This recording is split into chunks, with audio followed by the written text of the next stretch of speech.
Fundur settur á sameiginlegum fundi borgarstjórnar Reykjavíkur og Reykjavíkurráðs ungmenna þriðjudaginn 14. febrúar. Við erum hér á aðeins öðruvísi fundi í dag. Við erum með gesti í borgarstjórn, fulltrúar ungmennaráða úr hverfum borgarinnar ásamt borgarfulltrúum.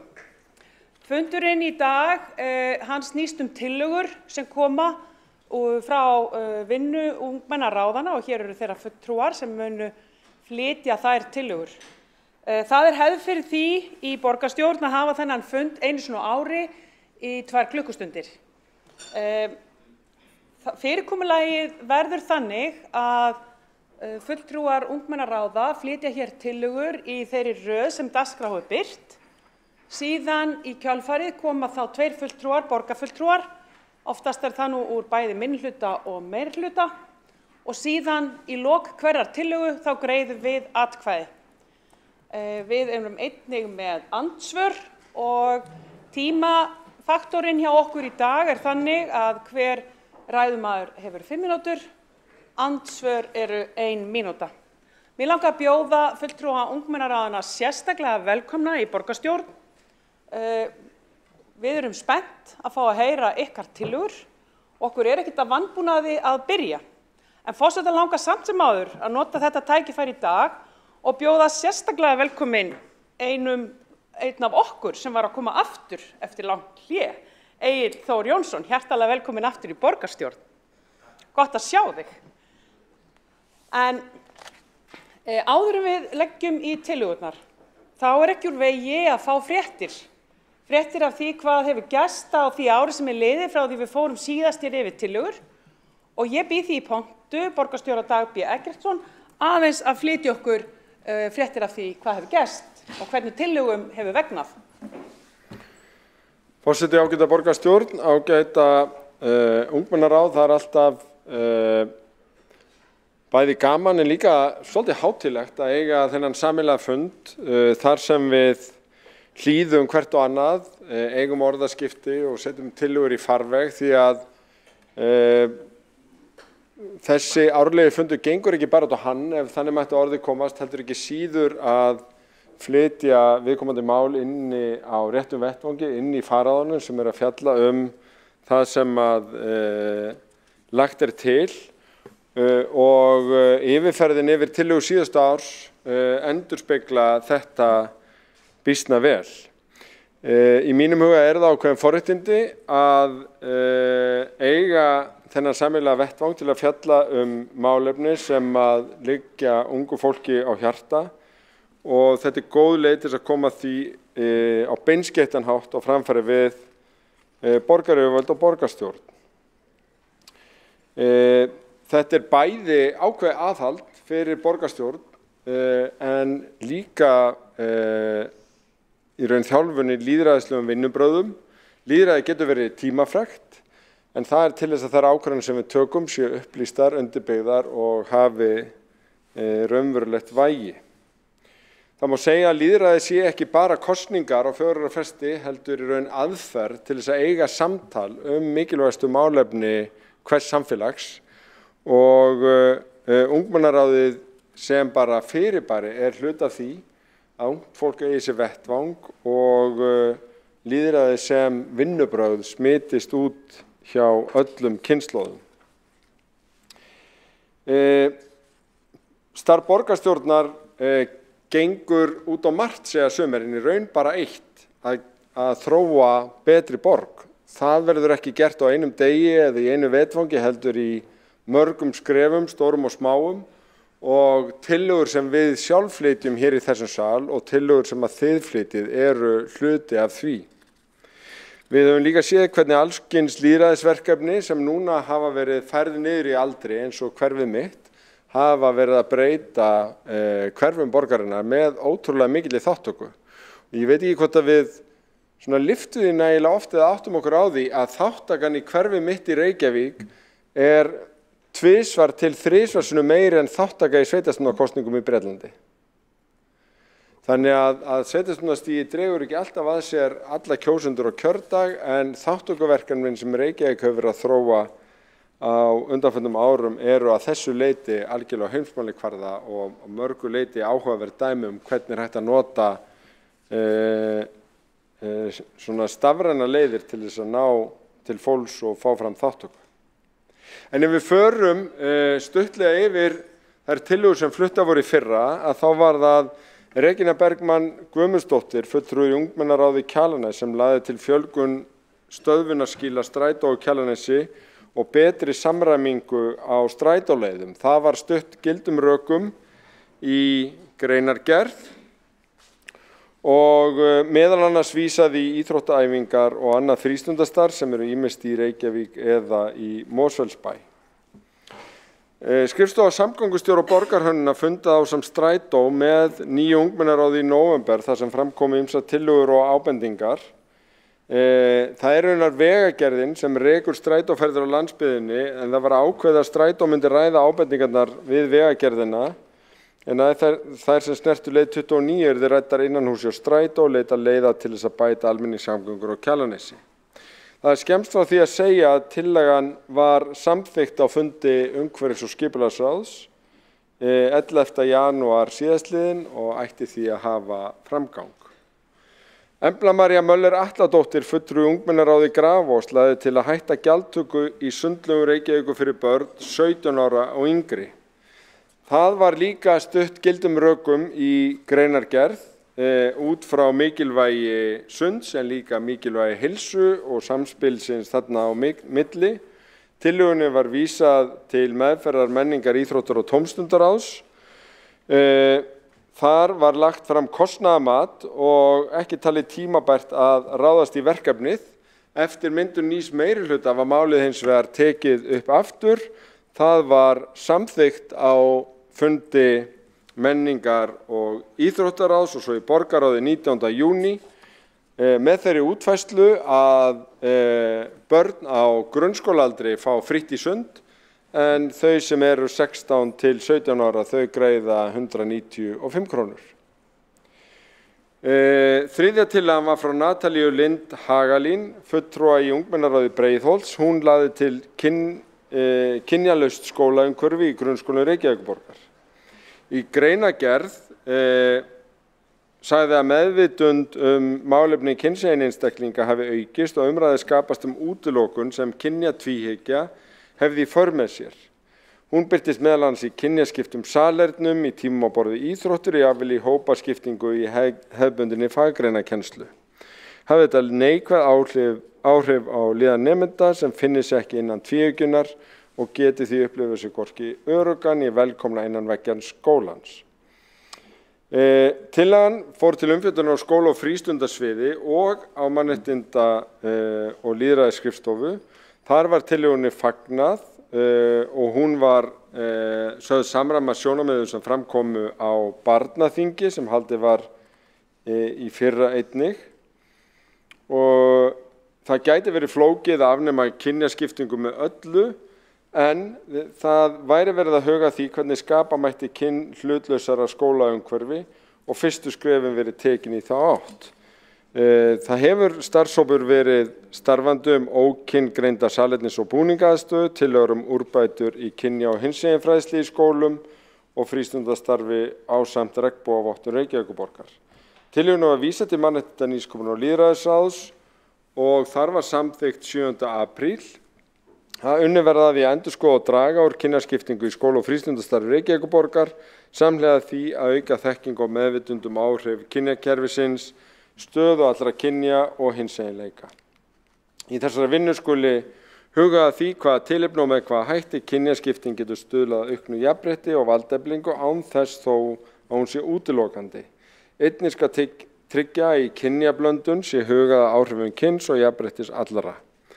Útfærsla verði í höndum jafnréttisskóla þar sem sérstök áherslur og fræðslu, ráðgjöf, miðlun upplýsinga og gerð námsefnis varðandi kynja- og hinseginmálefni. Nánara skipulag verður eftir því sem þarf í samráði við skólaráð í grunnskólum og foreldraráð í leikskólum. Fjórða tillagan var frá Hrafnhildi Kjartansdóttur Hördal, fulltrúi ungmennaráði Vesturbæjar, Miðborgar og Hlíðar sem lagði til að bæta úrval fyrir grænkera og grænmetisætur í skólamötuneytum borgarinnar. Það Þar var bent á það í greinargerð að grænkerar og grænmetisætar væri ört stækkandi hópur meðal nemenda en fæði fyrir þann hóp væri oft mjög einsleitt. Tillögunni var vísað til stýrihóps innleiðingu matarstefnu. Við erum að halda starfi hans áfram með nýju erindisbréfi, raunar bara síðar í þessari viku en ýmislegt hefur enga síður verið gert. Það hefur verið haldin námskeið í gerð grænmetisrétta fyrir skólakokkana og haldin starfsstaða með þeim meðal annars til að ítreka mikilvægi þess að bjóða upp á grænmetis- og grænkerarétti.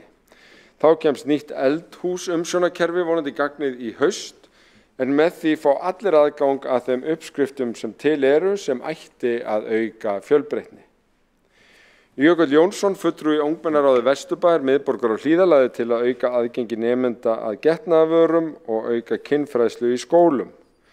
Í greinargerð voru dregin fram rök fyrir þessu en tillögunum var vísað til skóla- og frístundaráðs og þar var í umsögn getið góða raun af tilraunaverkefnum alhliða kynfræðslu sem hafa verið í gangi í nokkrum skólum í 3 ár, undirstrikuð mikilvægi jafnréttisskólans sem hvetti allt starfsfólk í skóla- og frístundastarfi til að veita kynheilbrigði og kynfræðslu tíma og athygli og það var einnig fjallað viku 6 sem ný af staðinn og alltaf stærri og stærri bæði í skólaumhverfinu en líka í öllu samfélaginu. Það þurfi að tryggja gott framboð af kynfræðsluefni fyrir allan aldur og verið að safna saman kennsluefni sem væri til í samráði við Menntamálastofnun. Þá var bent á það að ákveðna getnaðarvarnir eru þannig eins og hormónagetnaðarvarnir að það væri aðeins heilbrigðisstarfsfólk sem mætti ávísa slíku og þess vegna væru vissar getnaðarvarnir sem var ekki að færi skóla eða frístundar að afhenda. En það var lagt til 7. nóvember síðastliðinn að gera smokka aðgengilega í öllum félagsmiðstöðvum Reykjavíkur frá ársbyrjun 2023 og áfram verði unnið að því að efla kynfræðslu og fleiri grunnskóla komin í verkefnið alhliða kynfræðslu sem hefur verið í gangi í nokkrum skólum síðastliðin ár. Og ekki veit ég hvort að það sé búið að hrinda sér framkvæmd í öllum félagsmiðstöðvum en allavega kom 13 ára sonur minn heim með ókeypis smokk í síðustu viku.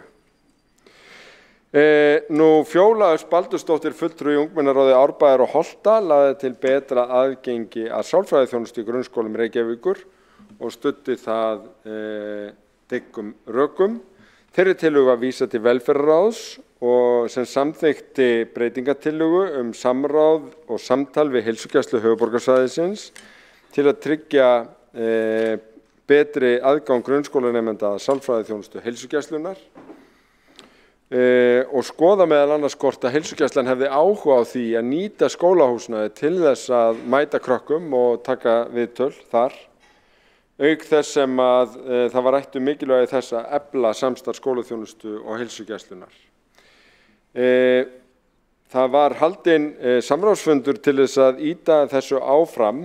Heilsugæslan lét koma fram á þeim fundi að því miður hefði heilsugæslan ekki á að skipa nægilega mörgum sálfræðingum til þess að geta boðið þá fram í öllum skólum en lögð var áhersla á góða brú á milli sálfræðiþjónustu og skólaheilsugæslu og hefðu sálfræðingar sinnt handleiðslu og ráðgjöf við skólahjúkrunarfræðinga einnig eftir þörfum. Einnig verður lögð áherslu á brú á milli miðstöðva velferðarsviðs, barna- og unglingageildar og barnaverndar. Þetta hefur meðal annars orðið til þess að ákveðið var að halda reglulega samráðsfundi lykilstjórnenda heilsugæslunnar, velferðarsviðs og skóla- og frístundasviðs með það að markmiði að veita markvissari þjónustu til barna og foreldra þeirra. 7. tillagan var frá Sigríði Erlu Borgarsdóttur, fulltrúi ungmennaráði Laugardals, Háletis og Bústaða sem lagði til hinsegin fræðslu fyrir foreldra krakka í grunnskólum og var rætt að Reykjavíkurborg leitaði samninga við samtökin 78 framkvæmd fræðslunar og tryggði fjármögnun. Þetta var stutt góðum rökum í greinargerð og í umsögn skóla og frístundarsviðs að þá kom fram breytingatillaga þar sem lagt var til að skóla- og frístundarsvið og mannréttinda- og lýðræðisskrifstofa vinni í sameiningu rafrænni fræðslu hinsegin málefni fyrir foreldra barna í leikskólum og grunnskólum sem yrði send til allra foreldra barna á þessum skólastigum árlega og uppfærð eftir þörfum. Þetta raunar svipað og verið að gera varðandi starfsmannafræðslu Reykjavíkurborgar því að það alltaf verið að skipta starfsfólk og það getur verið gott að eiga gott og handhægt fræðsluefni til þess að horfa á ekki síður en að fara á fundi og hlusta á hluti. Þessi rafræna fræðsla á að vera tilbúin á þessu ári og þá fari jafnframt fram fundir með foreldrum. Nú 8. tillagan var frá Núma Hrafni Baldurssyni, fulltrúa í ungmennaráði Laugardals, Háaleitis og Bústaða sem lagði til breytt einkunnakerfi í íþróttakennslu. Með öðrum orðum að innleiða vinnueinkunn í íþróttum í stað núverandi einkunnakerfis vegna þess að vinnueinkunn væri sanngjarnari og tæki ekki jafn mikið mið af einstaklingsbundinni getu. Þá væri vinnueinkunn líka til að koma til móts við krakka með astma, önnur veikindi eða fötlun. Þessu var vísað til skóla- og frístundaráðs þar sem dregið var fram að skóla- og frístundaráð gefur skólum ekki fyrirmæli hvernig nám metið eða hvernig einkunnakerfi eða annað metið en engu að síður var 29. mars samþykkt hvatning til skólastjórnenda og kennara að nýta það svigrúm sem aðalnámskrá grunnskóla veiti til fjölbreytilegs námsmats í skólaíþróttum. Með öðrum orðum tekið undir rökin en því beint til skólana að útfæra bestu leiðir í þessu efni. Eins og þessi yfirferð ber með sér að þá tekur Reykjavíkurborg og borgarstjórn það býsna alvarlega að fá tillögur fram á fundum sem þessu. Það unnið með þær og tekin afstaða til þeirra. Stundum niðurstaðan að breyta eitthvað nálguninni en í mjög mörgum tilvikum hafa þessar tillögur einmitt verið liður í því að þróa og gera veruleika betri borg. Þannig að fyrir það þökkum við þeim sem hafa komið hingað og fundið okkur á undanförnum árum en erum auðvitað sérstaklega spennt fyrir því að heyra og fjalla þær tillögur sem bornar verða fram í dag. Borgarstjóri hefur nú lokið máli sínu og göngum við þá til dagskrár. Tillaga númer 1 tillaga fulltrúa ungmennaráðs Laugardals, Háaleitis og Bústaða hraðari innleiðingu tilraunaverkefnis bætta kynfræðslu í grunnskólum Reykjavíkur. Og frummælandi ungmennaráða í þessari tillögu Alex Dóra Björg Brynjudóttir. Gjörðu svo vel.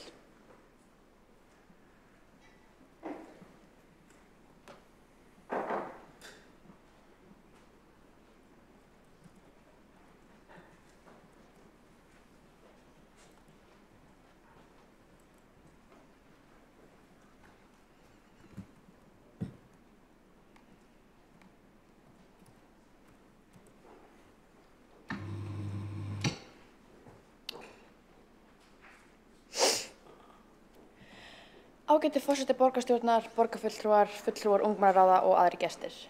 Eins og kom fram heiti ég Alex Dóra Björg Brynjudóttir og eitt af fulltrúum ungmennaráðs Laugardals, Háaleitis og Bústaða. Við leggjum til bætta kynfræðslu í grunnskólum Reykjavíkur. Árið 2018 samdi Reykjavíkurborg að setja af stað tilraunaverkefni bætta kynfræðslu í 2 grunnskólum borgarinnar, Foldaskóla og Seljaskóla. Síðan þá hafa fáir bæst við og verkefnið farið allt og hægt af stað. Kynfræðsla ekki bara það að læra hvernig börnin verða til, heldur að virða mörk allra hinsegin fræðsla að læra tíðahringinn og getnaðarvarnir. Það kynlíf ekki bara fyrir barneignir, svo eitthvað sem nefnt. Í aðalnámskrá grunnskóla stendur, með leyfi forseta, í náttúrugreinum á nemandi við lok 4. bekkjar að geta útskýrt á einfaldan hátt hvernig barnið verður til og þekkir einhverstaði líkamanns. Á nemandi við lok 7. bekkjar að geta lýst breytingum sem verða við kynþroska aldur og gert sér grein fyrir mikilvægi gagnkvæmrar virðingu í samskiptum kynjanna. á nemendur við lok 10. bekkjar að geta útskýrt hvernig einstaklingur getur stuðlað að eigin velferð með ábyrgri neyslu og hegðun. 7. bekkur, virkilega. Er 7. bekkur ekki fullseint til að geta gert sér grein fyrir mikilvægi gagnkvæmrar virðingar? Á 11 ára barn ekki geta gert sér grein fyrir mikilvægi virðingu allra kynja? Ég og margir samnemendur mínir hafa lært mun meira á netinu allt sem verða kynfræðslu en nokkuð tíman í skólanum. Netflix hefur kennt mér meira kynfræðslu en skólinn. Það mun betra fyrir vaxandi heila að læra svona umfangsefni í öruggum aðstæðum með fagaðilum þar sem hægt að spyrja spurningar og fá svör. Ég fekk engin svör frá Netflix þegar ég hafði spurningar. Ég alls ekki að segja að það slæmt að læra svona eða í rauninni hvað sem á netinu. Það sem ég reyna að segja að þegar málefni eins og þetta sem flókið og getur verið viðkvæmt netið ekki nóg. Mikilvægt einnig að virkja samstarf foreldra og eða forráðamanna í gegnum fræðsluna og að senda til dæmis bæklinga heimi nemendum sem þau vinna saman með forsjáraðilum. Bæklingurinn samskipti foreldra og barna kynlíf getur komið til greina. Einnig væru forsjáaraðilar reglulega upplýstir kennsluna og hvattir til að halda henni áfram með leiðbeiningar frá kennara, hjúkrunarfræðingi og félagsmiðstöðvaraðila. Á National Sexual Violence Resource Center má sjá með leyfi forseta alls konar upplýsingar tölfræði varðandi kynferðislegt ofbeldi. 81% kvenna og 43% karla hefur beitt kynferðislegu ofbeldi. Það 62% af fólki á heimsvísu sem hefur verið beitt einhvers konar kynferðislegu ofbeldi. Hægt væri mögulega að minnka þessar tölur með því að kenna börnum snemma og almennilega að virða mörk allra, bæði sín og annarra. Þetta þarf nefnilega að vera eins konar forvarnafræðsla, vegna þess að með því að kenna börnum, eins og ég sagði, mikilvægi þess að virða bæði sín eigin mörk og annarra. Sem manneski sem hefur orðið fyrir kynferðislega ofbeldi særir þessi raunveruleiki mig mjög. Strákurinn sem braut á mér vissi ekkert hvað hann var að gera. Hann vissi ekki að hann væri að brjóta á mér. Ef hann hefði lært, ef honum hefði verið sagt að hann þyrfti að virða og að spyrja fyrst, hefði þetta mögulega ekki gerst. Eða þá hefði hann allavega íhugað aðeins, ætti ég að gera þetta? Á ég ekki að spyrja fyrst, áður en hann hefði farið lengra. Þessu má ekki fresta lengur. Takk fyrir mig.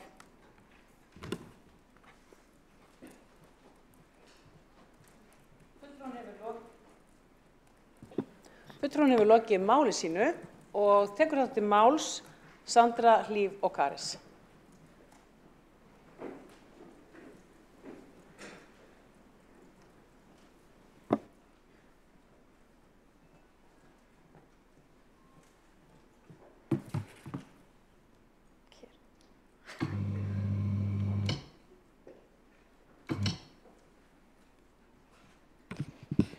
Forseti, borgarstjórn og ágæta ungmennaráð, bara frábært að fá að vera með ykkur hérna í dag og að fá að tala þetta málefni sem Alex Dóra Björg Brynjudóttir vakti máls á og ég fagna því og líkt og hún benti á að þá var skipaður starfshópur einn af mörgum og sem skilaði tillögum fyrir 4 árum síðan og eitthvað af þessu komið í framkvæmd en eitthvað vantar upp á. Þannig að þetta góð brýning. Einnig finnst mér að þetta sé nú eitthvað sem við ættum að vera með í stanslausri endurskoðun því að tímarnir breytast hratt, sérstaklega núna eins og hún nefndi að internetið stór partur af því að krakkar sækja sér þekkingu og að við þurfum líka svolítið að breyta viðhorfum það að kynfræðsla snúist ekki eingöngu ótímabæra þungun og að koma í veg fyrir kynsjúkdóma. Fyrir mér persónulega snýst góð kynfræðsla líka jafnrétti kynjanna, það hvernig við tölum kynlíf og af stórum hluta að konur njóti kynfrelsis á við kalla eða stráka, að við breytum líka þessum þessum hugsunarhætti með það að stelpur get ekki notið kynlífs eins og strákar og ef að þær gera það í auknum mæli að þá fái þær einhvern stimpil á sig meðan að drengirnir gera það ekki.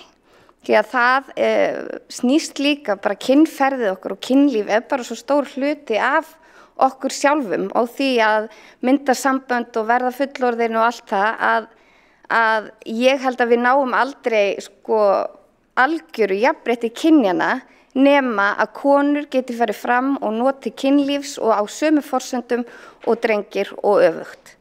Þannig að það líka sá hugsunarháttur og sú fræðsla sem við þurfum að koma til ungmenna í dag. Og ég fagna því sjálf að því nú á ég 18 ára gamla stúlku sem gekk hart fram í sínum skóla og kallaði eftir aukinni kynfræðslu. Af því að þetta snýst líka það að geta sett mörk og geta tala við jafninga og stór partur af því líka það sem fer fram á félagsmiðstöðvunum. Því að ég man eftir því, og er nú ekki mjög öldruð, að sú kynfræðsla sem ég fékk var frá skólahjúkrunarfræðingnum sem var, það var engin dýpt, það var ekki verið að tala líkamann, það var ekki verið að tala sjálfsfróun eða það sem að krakkar gangi gegnum bara í kynþroskanum af því að það þótti bara mjög viðkvæmt. Að við þurfum líka fullorðna fólkið af því að við erum alin upp í þessu íhaldi hvernig talum. Við þurfum líka að fara út fyrir þægindaramman okkar og fara á sama plan og úlingarnir því þau eru svo miklu opnar þetta heldur en við vorum og mín kynslóð. Og það sem ég finnst líka mikilvægt og eins og hún kom inn á með bæklingin sem átt að vera sendur, nú var ég að rúlla yfir hann bæklingi, það er alltaf langt síðan að hann var ritskoður held ég, það að taka foreldrana líka að borðinu, auka samtal líka þannig að foreldrar geti og treysti sér til að ræða við börnin sín kynlíf. Það nú eins og forseti kom inn á að þessu sé vísað. Ég persónulega hefði viljað sjá að við myndum bara samþykkja tillöguna og ég átta mig á því að það ákveðin lærdómur fólginn í því að ungmennin sjáu hvernig málin fara en kannski fyrri afgreiðsla kannski sýnt okkur það að það ekki fylgt nógu stíft eftir. Þannig ég hefði viljað bara við myndum taka afstöðu og bara samþykkja tillöguna og þar alveg færi hún inn í það ráð sem við erum hvort að vísa henni til en ég mun leggja fram þá málsmeðferðar tillögu að þessari tillögu sé vísað inn í skóla og frístundarsveit. En mér langar líka einnig að koma inn og svo borgarstjóri kom inn á að vika 6 væri vika. Allar vikur eiga að vera kynfræðsluvikur. Þetta opið samtal sem við eigum að halda lifandi og vera ófeimin við að tala Og ég held að hvíli svolítið mikið á okkur fullorðna fólkinu. Okkur finnst þetta óþægilegt. En sem betur fyrir erum við með svona flott ungmenni sem að brýna okkur. Bara takk fyrir. Borgarfulltrúinn hefur lokið máli sínu. Og næst tekur til máls Sabine Leskov.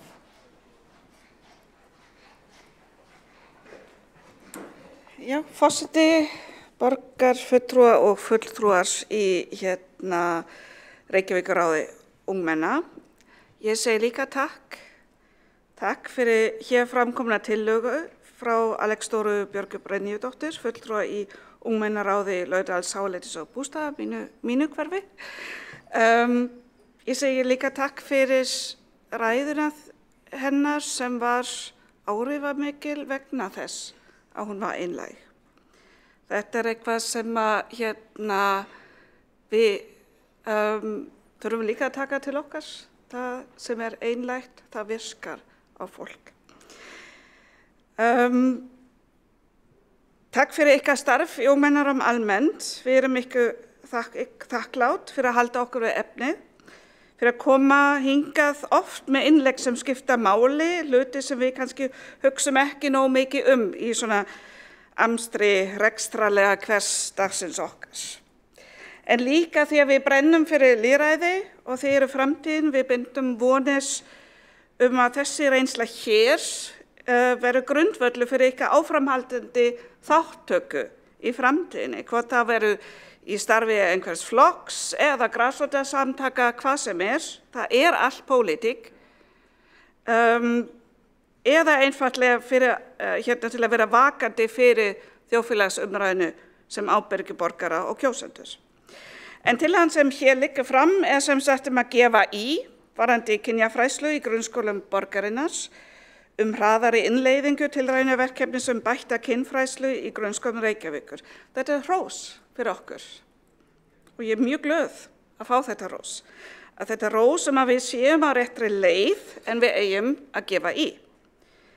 Við erum búin að vera með þetta verkefni í gangi og reynslan liggur fyrir og hún hefur verið góð. Hlutirnir hafa ekki gengið of hratt í COVID-19, það hafa ekki allir skólar sem sagt farið alla leið að klára verkefnið, en já, það byrjaði í Folda og Seljaskóla og bætti svo við Norðlinga, Rettáls, Hagaskóli og Ingunarskóli. Það sem svo merkilegt við þetta að þarna kemur ekki bara einhver sérfræðingur með fyrirlestur, heldur við erum við að búa til teymi, þar sem eru kennara, skólahjúkrunarfræðingur, starfsfólk, félagsmiðstöð, þannig að þessi þekking verður áfram í skólanum og það alveg ótrúlega mikilvægt. Ég vil samt minna hér östuð á að það sé ekki þannig að það sé engin kynfræðslu í gangi í þeim skólum þar sem þetta verkefni ekki byrjað. Við erum búin að nefna hér Jafnréttisskólann sem vinnur einmitt í því að styðja alla skólar í þessu málaflokki og það var einmitt þessi stóra hátíð, vika 6, þar sem kynheilbrigði ungs fólks sett í forgang. En þarna í Jafnréttisskólanum, það erum við allt árið fyrir alla skóla að skapa þennan vettvang og miðlum þekkingu í þessu málaflokki og það fyrir öll skólastig. Það byrjað í leikskólum. Það alls konar ótrúlega, það til vefsíða með öllum, við köllum þetta verkfærakista, eitthvað sem hægt að grípa í bara ótrúlega á einfaldan hátt. Bara í leikskóla, á leikskólastigi bara ég pekkaði út eitt dæmi, það litabækur með prinsessum og ofurhetjum einmitt til að afbyggja staðalmyndir. Ótrúlega skemmtilegt mikilvægt. Á yngsta stigi í grunnskóla verkfæri sem heitir Orð sem særa. Fulltrúinn Alex Björk var að benda á að það snýst meira en þekkingu á hvernig börn vera til. Orð sem særa einmitt snýst það að börnin átta sig á því að fólk getur brugðist við orðum á mismunandi hátt og svo framvegis. Og það verkfæri fyrir starfsfólk og öll stig. Við erum ekki heldur ein í þessu, það eru tillögur að þetta verður miklu meira hluti af námskrá sem liggja fyrir í barna- og menntamálaráðuneytinu, þannig við fáum vonandi stuðning þar líka. Já, ég ætla að taka undir með að fá þetta inn í skólafrístundaráði. Ég sitt þar og það munum við bjóða fulltrúa ungmennaráðs inn til að fylgja tillögunni eftir og skoða þetta alla leið. Takk. Borgarfulltrúinn hefur lokið máli sínu og þá mælendaskrá tæmd undir þessari tillögu. Fram hefur komið málsmeðferðartillaga að vísa þessu í skóla- og frístundaráð, þar sem að tillagan fengi áframhaldandi umfjöllun og skoðun og ungmennin fylgja henni eftir þar. Þá ætlar forseti að fara í atkvæðagreiðslu. Allir í salnum, allir fulltrúar, hvort sem það eru borgarfulltrúar eða fulltrúar Reykjavíkurráðs ungmenna, eiga að vera með 2. Kannski ef einhver myndi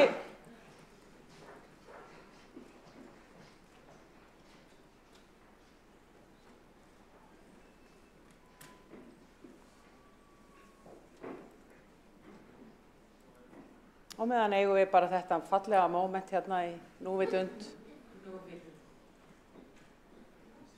Biðum eftir að allir komi í salinn sem eiga að greiða atkvæði.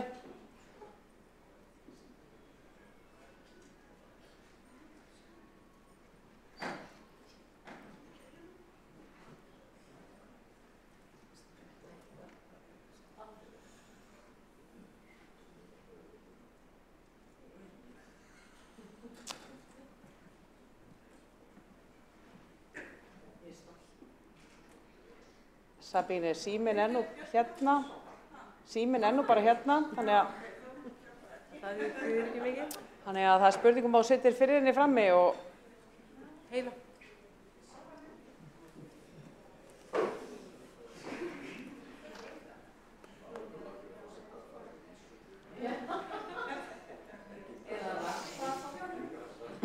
Heiða komin þá Sandra fara.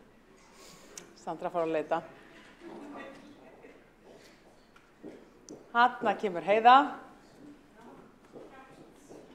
og þá erum við búin að dýna Söndru en ég kalla á hana núna með klukkunni.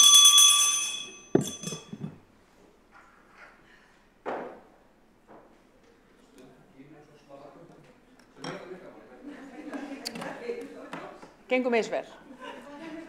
Allir komnir. Gott að sjá ykkur. Þetta sæti þarna við hliðina á þér, Magnea, er það? Það er laust, ok. Þá leggur forseti til málsmeðferðartillögu í tillögu 1 að tillögunni sé vísað til skóla- og frístundaráðs Reykjavíkur. Þeir sem eru samþykki þeirri málsmeðferð mega lyfta grænu og þetta er samþykkt samhljóða. Takk fyrir það. Þá höldum við áfram í dagskráni og þá erum við komin að tillögu fulltrúa ungmennaráðs Laugardals, Háaleitis og bústað aðgengi að viðtalsmeðferðir fyrir nemendur í grunnskóla Reykjavíkur og þeirri tillögu fylgir eftir Ástrós Eva Einarsdóttir. Gjörðu svo vel.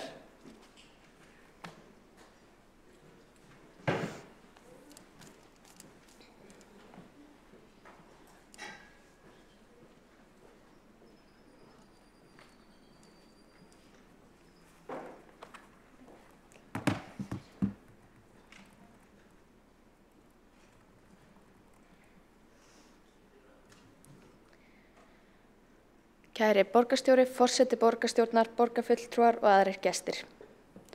Stór hluti fólks upplifir vanlíðan einhvern tímann á lífsleiðinni og þarf á andlegri eða sálfræðilegri hjálp að halda. Þar eru börn og unglingar alls ekki undanskilin.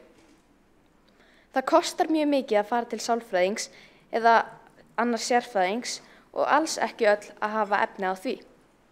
Þess vegna leggjum við til að reynt sé að koma sálfræðingum, félagsráðgjöfum eða einhverjum öðrum hæfum aðilum í samtalsmeðferð fyrir í öllum grunnskólum.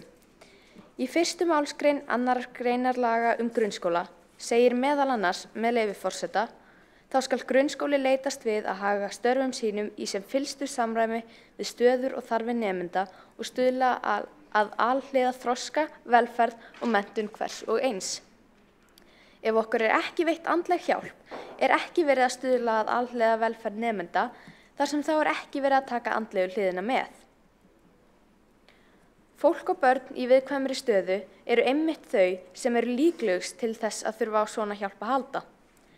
Hins vegar er sálfræðiþjónusta mjög dýr og er þetta fólk einmitt líka fólkið sem er ólíklegast að hafa efni á þessu. Einmitt þess vegna þarf að vera gott aðgengi að þessari þjónustu eða aðstoð í grunnskólum til þess að börnin þurfi ekki að borga mörg þúsund í sálfræðimeðferð eða bíða í margra mánuða eða ára biðröð. Vaxandi fjöldi barna og unglinga upplifir áfall. Það geta verið ýmiss konar áföll en þar má til dæmis nefna skilnað foreldra, andlát eða missi, vanrækslu, ofbeldi, áfengis- og vímuefnaneyslu, einelti og margt annað sem oft tengist jafnvel. Þessi börn þurfa mikið á því að halda að fá hjálp frá hæfum fagaðila en því miður er aðgengi ekki nógu gott og þótt að þau fái sálfræðing myndu þau líklega þurfa að bíða í mjög langan tíma og eða borga mikið fyrir eitthvað sem þau þurfa. Í grunnskólum erum við með hjúkrunarfræðinga sem við getum leitað til ef eitthvað að líkamlega vegna þess að líkamleg heilsa skiptir máli. Andleg heilsa skiptir líka máli. Í vissum tilfellum geta hjúkrunarfræðingar kannski hjálpað með andlegan vanda líka og geta hlustað ef við þurfum að tala, en stundum það bara ekki nóg. Auk þess þá líkamleg heilsa hreinlega bara betri ef hugsað að andlegu hliðinni heldur en ef ekki. Ég það heppin að ég á foreldra sem ég get leitað til og geta hjálpað mér ef ég þarf á því að halda, en því miður eru ekki öll sem geta það. Stundum það vegna þess að börnin þurfa hjálp vegna foreldra eða annarra aðstandenda. Stundum þetta flóttafólk eða innflytjendur sem tala ekki tungumálið og eiga því mjög erfitt sjálf með að sækja eða kaupa sálfræðing, og stundum hreinlega bara erfitt að tala vandamál sín við foreldra, við bara einhvern sem þú þekkir ef úti það farið. Stundum láta börn foreldra vita en þau hunsa það eða segja að þetta sé ekki alvöru vandamál. Þess vegna mikilvægt að börnin geti sjálf leitað til einhvers án þess að þau þurfa að fara í gegnum fullorðin aðila. Við þurfum að fá sálfræðing í alla grunnskóla borgarinnar eða þá að minnstakosti einhvern aðila sem færum að veita margvíslega þjónustu sem ungmenni þurfa á að halda varðandi andlega heilsu. Ef hugað að andlegri heilsu gengur krökkum betur í skólanum og reyndar ekki bara skólanum heldur líka á öllum sviðum lífsins.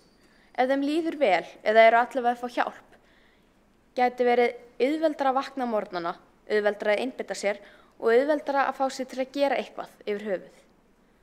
Mögulega ekki alveg raunhæft að koma sér sálfræðingum eða félagsráðgjöfum inn í alla grunnskóla samstundis, en það væri að minnstakosti hægt að byrja á því að hafa einn sálfræðing sem sér nokkra skóla og fer á milli, kannski einn daginn í einum skóla og það næsta í öðrum. Mikilvægast að viðkomandi hafi starfsstöð inni í skólanum þannig að þau fái tækifæri til að kynnast skólastarfinu og starfsfólki og þannig að börnin kannist við þau. Ef þessir aðilar eru í skólum reglulega og kannast við skólastarfið, meiri líkur á því að börn leiti til þeirra og treysti þeim. Við þurfum á þessu að halda. Takk fyrir mig.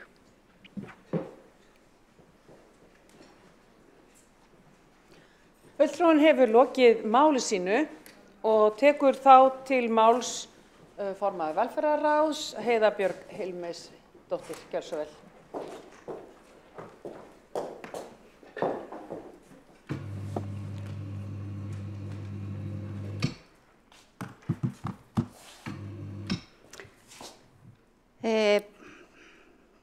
Forseti, ágæta borgarstjórn og ungmennaráð, hátíðlegt og skemmtilegt að fá að vera hérna með ykkur og takk fyrir ykkar starf í ungmennaráðunum. Ég veit að það skiptir máli, frábærar 2 ræður sem þið hafi flutt núna á fundinum og ég eiginlega bara alveg sammála báðum.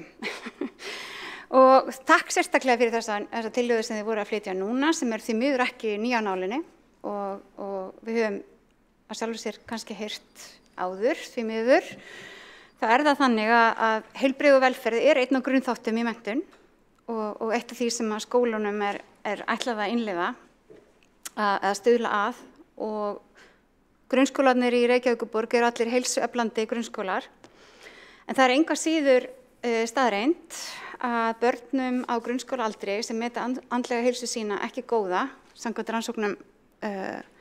rannsóknar og greiningar sem eru þessi spurningalistar sem að börn svara, þeim hefur fjölgað og það áhyggjuefni þrátt fyrir það sem verið hefur gert. Þannig að það algjörlega rétt sem að ungmennaráðsfulltrúinn Ástrós Eva Einarsdóttir sagði. Og mér finnst mikilvægt að segja núna að það auðvitað ábyrgð fullorðinna, það eitthvað í umhverfinu okkar sem að skapar þær aðstæður að börn upplifa andlega heilsu sína ekki góða, og það auðvitað eitthvað í þjóðfélagsgerðinu okkar sem að við þurfum að horfa á. Og það eitthvað þar, eitthvað sem við gerum sérstaklega meðal stelpna. Ef við horfum á niðurstöður kannana, þá það mikill kynjamunur í rauninni á því hvernig stúlkur meta sína andlega heilsu og hvernig strákar meta hana. Og leið, ég veit að leið og þetta sagt, þá bara líður börnum almennt vel og þau eru almennt hraust og heilbrigð og gengur náttúrulega betur heldur en nokkuð tímann áður.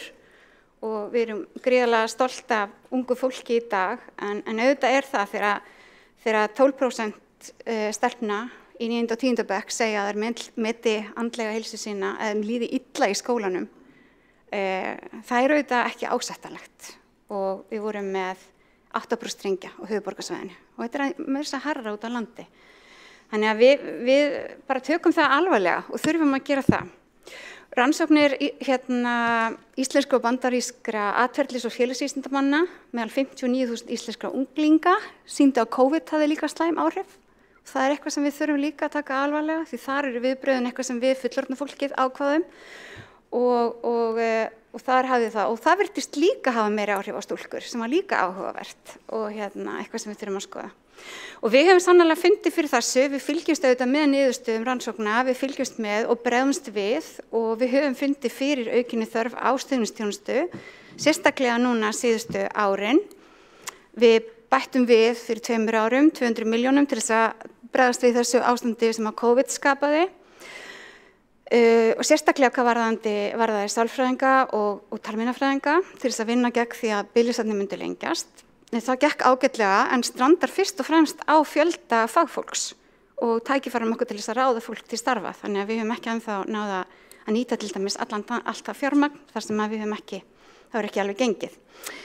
En við erum einnig að gjörbreyta í Reykjavíkurborg allri stuðningsþjónustu við börn og mér finnst það gott í tillögunni ykkar að það tala mikið ákall eftir auknu aðgengi grunnskólanema að fagaðila innan veggja grunnskólana og ég sammála því, við þurfum að horfa til fleiri fagstétta og þar finnst mér tillagan einmitt svo góð. Og við erum að innleiða verklag sem kallað Betri borg fyrir börn sem byggir á því að bæta þjónustu við börn og ungmenni og gengur svolítið út á það sem að borgarfulltrúinn í dag, Ástrós Eva Einarsdóttir, sagði að það eru sálfræðingar sem að sinna ákveðnum skólum og skólahverfum og það eru sérfræðingar og þetta svona verið að færa þjónustuna í auknum ári inn í skólaumhverfið og veita viðeigandi stuðning sem fyrst og reyna að gera það fyrr heldur en áður og þetta eitthvað sem að við höfum lagt mikla áherslu á og þetta svona þessi lágþröskulda þjónusta. Við erum samt engu að síður með biðlista eftir sálfræði þjónustu og við höfum verið að tala við heilsugæslan það hvort að hún vilji, þar sem að það þeirra í rauninni að vera með þetta sem kallað viðtalsmeðferð, hvort þau vilji veita slíkt inn í grunnskólunum þar sem að börn óska eftir því að fá þessa þjónustu þar, það hefur svo sem ekki gengið mjög vel, en þau eru tilbúin til þess að styðja betur við skólahjúkrunarfræðinga til þess að eiga þetta samtal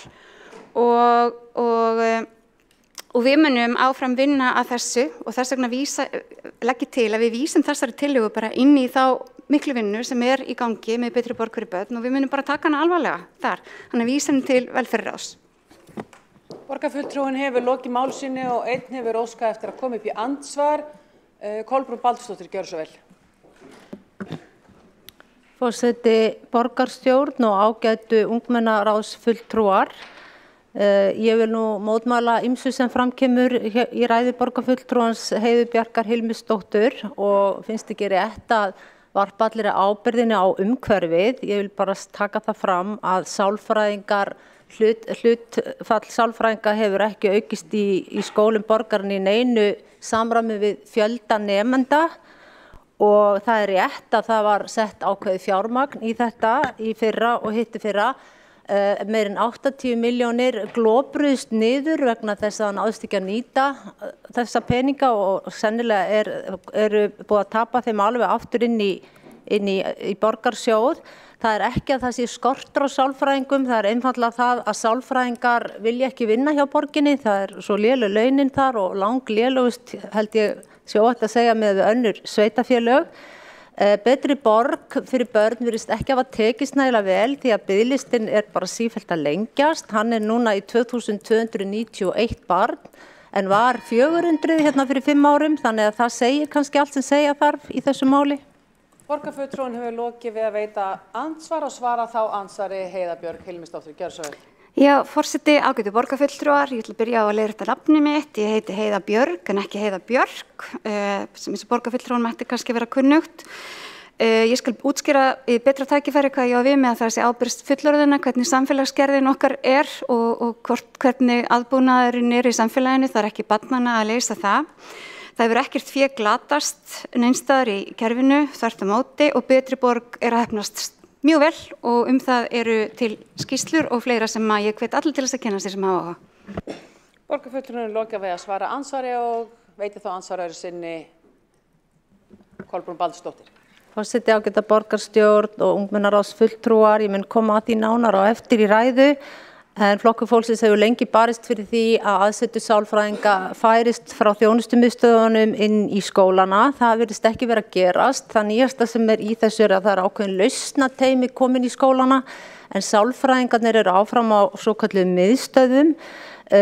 Betri borg fyrir börn var alveg ágætis hugmyndafræði, hún hefði ekki verið svona flókin og tyrfin í innleiðingu og það er mjög sérkennilegt þegar búið að leggja allt kapp á að reyna að bæta hlutina að biðlistin gerir ekkert annað en að lengjast með hverri vikunni sem líður. Fyrir 2 vikum var biðlistin 2049 börn en er núna 2291 barn. Þannig að ég spyr bara hvað varðum betri borg fyrir börn? Borgarfulltrúinn hefur lokið við að veita andsvar og svara þá andsvari öðru sinni Heiða Björg Hilmisdóttir. Gjör svo vel. Já, forseti, ágæti borgarfulltrúar, ég kannast ekki við biðlista upp á 2000 og eitthvað börn, ég veit ekki eftir hverju þau börn er að bíða, en biðlistanum má fylgjast með á Velstat, á heimasíðu Reykjavíkurborgar, þar bíða of mörg börn og við erum engan veginn sátt við það og erum að leita leiða til þess að vinna á þeim biðlista og munum gera það áfram. Það var samið við sjálfstætt starfandi sálfræðinga, þannig að það var ekki þannig að það væri verið að ráða sálfræðinga endilega til Reykjavíkurborgar, þannig að launakjör Reykjavíkurborgar koma þessi máli ekki endilega svo beint við. Annars held ég að við höfum mörg tækifæri, ég og Kolbrún Baldursdóttir borgarfulltrúi til þess að ræða okkar á milli þetta og kannski leiðilegt að blanda ykkur inn í það, kæru ungmennaráðsfulltrúar. Borgarfulltrúinn hefur lokið við að svara andsvari öðru sinni og er þá andsvarinu lokið. Þá tekur til máls Kolbrún Baldursdóttir, fulltrúi Flokks fólksins. Gjör svo vel.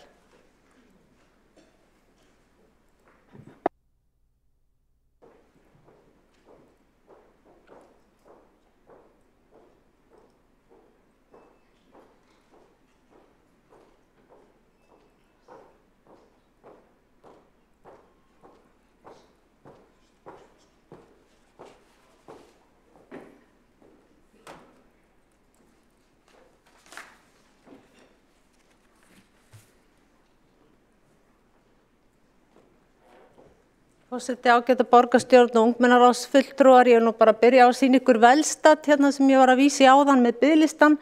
Hér stendur, þetta er til sálfræðinga í skólum Reykjavíkurborgar og hérna ég veit, sjáu þetta ekki, en það stendur á 2291 barn sem bíða á biðlista. Svo það sé haldið til haga. En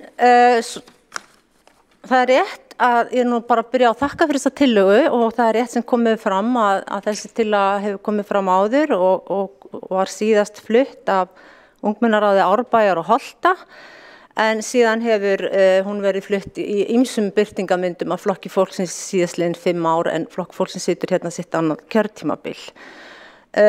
Þessi tillaga sem var lögð hérna frá ungmennaráði Árbæjar og Holta var mjög svipuð og það fór nú ekki vel fyrir þeirri tillögu eins og framkom hérna í máli borgarstjóra, því að eins og, já, henni var sem sagt hérna vísað til velferðarráðs og þar sem ég átti þá sæti sem aðalfulltrúi og það fór ekki betur en svo að það var gerð breytingar til að reyna að koma þessu verkefni yfir á heilsugæsluna sem auðvitað sögðu það ekki sitt hlutverk að sinna verkefnum borgarinnar, en það hefur heilsugæsla næg verkefni og þar er líka biðlistar. En svo langt var nú gengið samt í þessari breytingatillögu að það var talað að ráðstafa heilsugæslu sálfræðingum bara inn í skólana og farið nánast að leita að borðu og stól fyrir þá. Þannig að þetta var nú allt saman svona frekar sérstakt. En þessi tillaga væri að sjálfsögðu ekki lögð fram aftur nema vegna þess að vandinn er enn til staðar og eins og bara við vitum að þá búið að vera að reyna að lagfæra þessa hluti með betri borg fyrir börn í Reykjavík, en það hefur ekki tekist betra en svo að fjölgun er ennþá á biðlistum.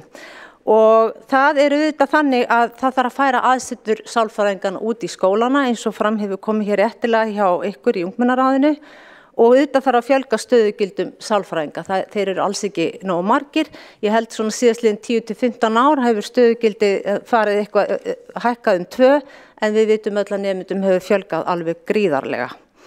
En það sem kannski verið að tala hér að þið krakkarnir í skólanum, ykkur langar til þess að hafa sálfræðingin í skólanum, þannig að kannski bara það að þið vitið að það sé sálfræðingur sem tilheyrir skólanum samkvæmt lögum og foreldrar þekki líka sálfræðingin og viti hver hann Hlutverkið sálfræðings líka bara það fjölbreytt, hann fyrst og fremst bara að vera nálægur og þegar hann ekki kannski að greina eða í viðtölum að hafa það opið, inn til sín, þannig að þið krakkarnir getur mögulega bara eins og droppað inn eins og svolítið hjá námsráðgjafanum.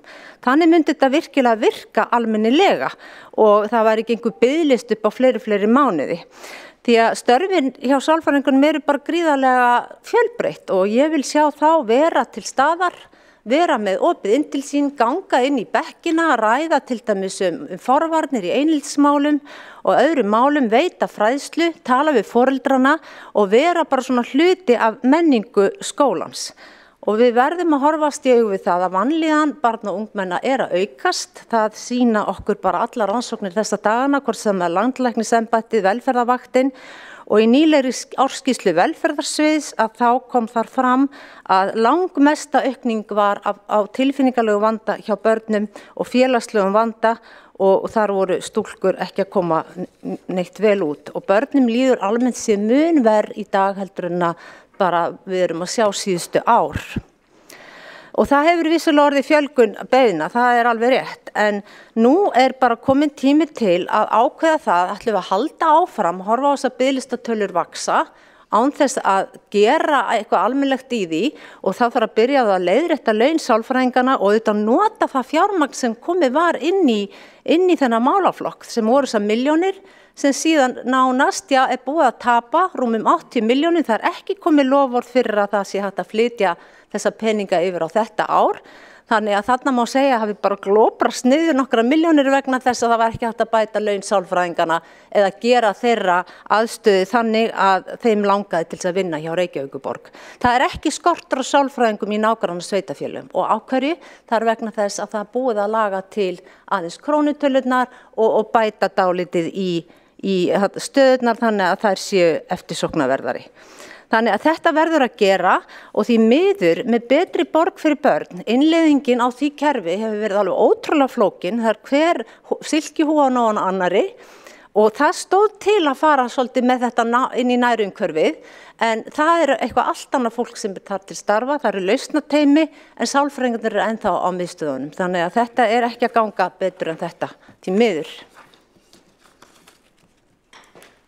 Borgarfulltrúinn hefur lokið máli sínu og einn hefur óskað eftir að koma í andsvar. Og mér langar kannski aðeins að upplýsa að það óskað eftir að koma í andsvar með því að veifa þessu rauða spjaldi á meðan að viðkomandi ræðumaður í púlti. Þá setur forseti nafnið niður en það sést strax fljótlega eftir á vefnum borgarstjórn í beinni. Þar mælendaskrá og þar skráum við líka hverjir hafa óskað eftir að koma í andsvar. En óskað eftir að koma í andsvar Heiða Björg Hilmisdóttir. Gjörðu svo vel. Forseti, ágætu borgarfulltrúar og ungmennaráðsfulltrúar. Við erum borgarfulltrúi Kolbrún Baldursdóttir og ég ekki að tala sömu tölur. Ég að tala bíða eftir fyrsta viðtali hjá sálfræðingi, þar sem við vorum að tala sálfræðiþjónustu. Þar eru bíða 630 börn, sem auðvitað bara allt of mikið og allt of margir, en þó töluvert færri heldur en 1300. Hins vegar eða hvað þá 2900 eins og var sagt hér áðan sem einhver önnur tala en hins vegar þá finnst mér mikilvægt að komi fram að mér fannst upphafstillagan hér góð þar sem horft til fleiri stétta og við getum einhvern veginn tryggt það að börn viti og hafi alltaf einhver til þess að tala við í grunnskólanum og ég held að það sé aðalmálið. Við komum kannski ekki til með að öll að kunna við að tala við sálfræðing, sum ykkur geta að tala við mamma og pappa eins og kom fram hjá frummælanda en aðrir ekki og að það séu allir sem geti tala við einhvern, ég held að það sé aðalmáli og það það sem við að vinna og það það sem við ætlum að gera þegar við fáum þessa tillögu inn í velferðarráð. Borgarfulltrúinn lokið við að veita andsvar, svara þá andsvari Kolbrún Baldursdóttir. forseti, borgarstjórn og ungmennaráðsfulltrúar. Mér finnst bara mikilvægt og við í Flokki fólksins að tala tæpitungulaust þessi mál og koma heiðarlega fram við ungmennin sem eru hérna ítrekað að koma með sömu tillöguna að fá að komast í sálfræðing með sín mál ef eitthvað bjátar á, og það ekki allir foreldrar sem að geta hjálpað. Birtingamyndir vanlíðanar eru alls konar, það aukningi sjálfskaða og fleiri slíkum erfiðri hegðun sem afleiðing af slæmri líðan. Og ég vil bara ítreka það að vandinn hverfur ekki þó hann sé hunsaður, og það á ekki að setja þessi mál í þann búning að það sé verið að reyna svona einhvern veginn að afvega leiða eða leiða upplýsingarnir einhver aðra átt, einhver aðri að taka boltan. Hér verið að tala sálfræðiviðtöl fyrst og fremst, myndi ég halda, þó tala sig fagaðila. Heilsugæslu sálfræðingarnir eiga ekki að vera að redda borginni eða aðrir sem einhvern veginn að vera að reyna að koma sér undan þessu verki, og það gengur ekki upp. Borgarfulltrúinn hefur lokið eða svara andsvaraður fá andsvörum lokið undir þessum lið og ræðum lokið undir þessari tillögu. Fram hefur komið málsmeðferðartillaga að vísa þessari tillögu til velferðarráðs og forseti hringir inn og sér hvort allir séu í salnum. Við erum full mönnuð. Þá óska ég eftir atkvæðagreiðslu það. Þeir sem eru samþykkir þessari málsmeðferðartillögu sýni það og það samhljóða samþykkt. Takk fyrir það. Þá komið að þriðja máli á þessu fundi borgarstjórnar í dag með Reykjavíkurráði ungmenna, og það tillaga númer 3 sem tillaga fulltrúa ungmennaráðs Árbæjar og Holta að hætt verði við að stytta opnunartíma félagsmiðstöðvar Reykjavík. Flutningsmaður þeirra tillögu Emilía Nótt Starradóttir. Gjörðu svo vel.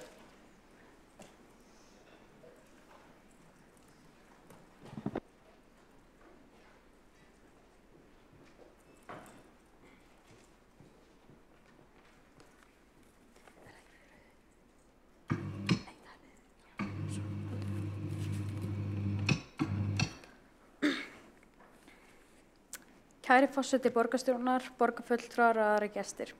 Ég heiti Emilía Nótt Starradóttir og fulltrúi ungmennaráðs Árbæjar og Holta. Félagsmiðstöðvar Reykjavík hafa verið opnað til klukkan 10 í mörg ár, sums staðar lengur á föstudögum. Undir lok síðasta árs samþykkti meirihluti borgarráðs að loka 15 mínútum fyrr eða klukkan 9:45. Okkur finnst þessi ákvörðun slæm og við skiljum ekki hvers vegna það ekki rætt við unglinga í borginni. Samkvæmt breytingalögum borgarráðs eru aðstæðurnar fyrir þessari ákvörðun að spara pening til þess að unglingar komist heim á réttum tíma samkvæmt útvegsreglum.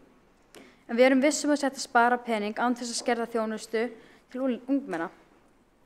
Samkvæmt útvegsreglum með að börn aldrinum 13 til 16 ára vera úti eftir klukkan 10 ef þau eru leiðin heim frá viðurkenndri skóla, íþrótta eða æskulýðssamkomu. Okkar skoðun sú að félagsmiðstöðvar eru öruggt umhverfi fyrir unglinga og betra eigi tímanum sínum þar en úti. Ef félagsmiðstöðvar loka fyrr meiri líkur á að krakkar vera úti lengur án umsjónar og það ekki það sem við viljum. Tökum dæmi. Í einu okkar hverfum getum við hoppað beint upp í strætó eftir félagsmiðstöðin loka klukkan 10. Strætó gengur aðeins á hálftíma fresti sem vandar aðeins málin ef félagsmiðstöðvar loka fyrr. Þá þurfa ungmenni að bíða þar úti og þangað til að strætó kemur. Meðan við strætósamgöngur í efri byggðum og veðrir á veturinnar gengur þetta dæmi bara ekki upp. Og hvað gerist svo frá 1. maí? Munu þá félagsmiðstöðvar vera opnað til klukkan 12 eins og útvistarreglurnar segja. Eins og ég sagði frá áðan fannst okkur særandi að heyra þessum tillögum og ekki hafði verið samband við ungmenni í borginni. Til hvers við með ungmennaráð í borginni ef það á ekki að fá álit á málunum sem snerta okkur beint. Við erum starfandi sjálfboðaliðar í Reykjavík sem hittast reglulega og ræðum alls konar málefni. Það hefur verið tilvalið að einhver hafi haft samband við ungmennaráðin í borginni og fengi álit okkar. Í 12. grein í barnasáttmála Sameinuðu þjóðanna sem var undirritaður árið 2013 segir með leyfi forseta: Aðildarríki skulu tryggja barni sem myndað getur eigin skoðanir rétt til að láta þær frjálslega í ljós í öllum málum sem það varða og skal tekið réttmælt tillit til skoðana þess í samræmi við aldur þess og þroska.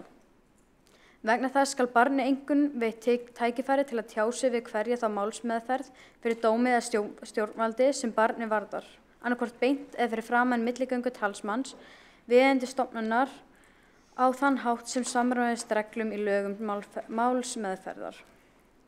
Í annarri málsgrein 11. greinar æskulýðslaga segir með leyfi forseta: Hlutverk ungmennaráða er meðal annars að vera sveitarstjórnum til ráðgjafar og málefni ungs fólks í viðkomandi sveitarfélagi.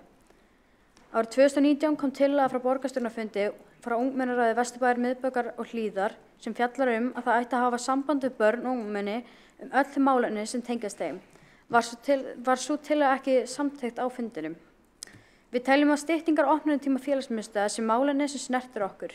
Við óskum eftir því að ákvörðun styttinguna verði dregin tilbaka og framvegis verði haft samband við ungmennaráðin áður en tekin ákvörðun málefni sem tengjast okkur. Takk fyrir.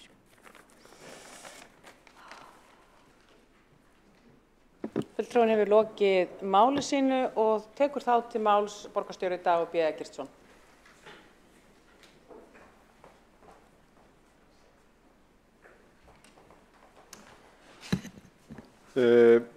Borgarstjórn, ágæta ungmennaráð, kæri tillöguflytjandi, takk fyrir skörulegt erindi og vel framsett.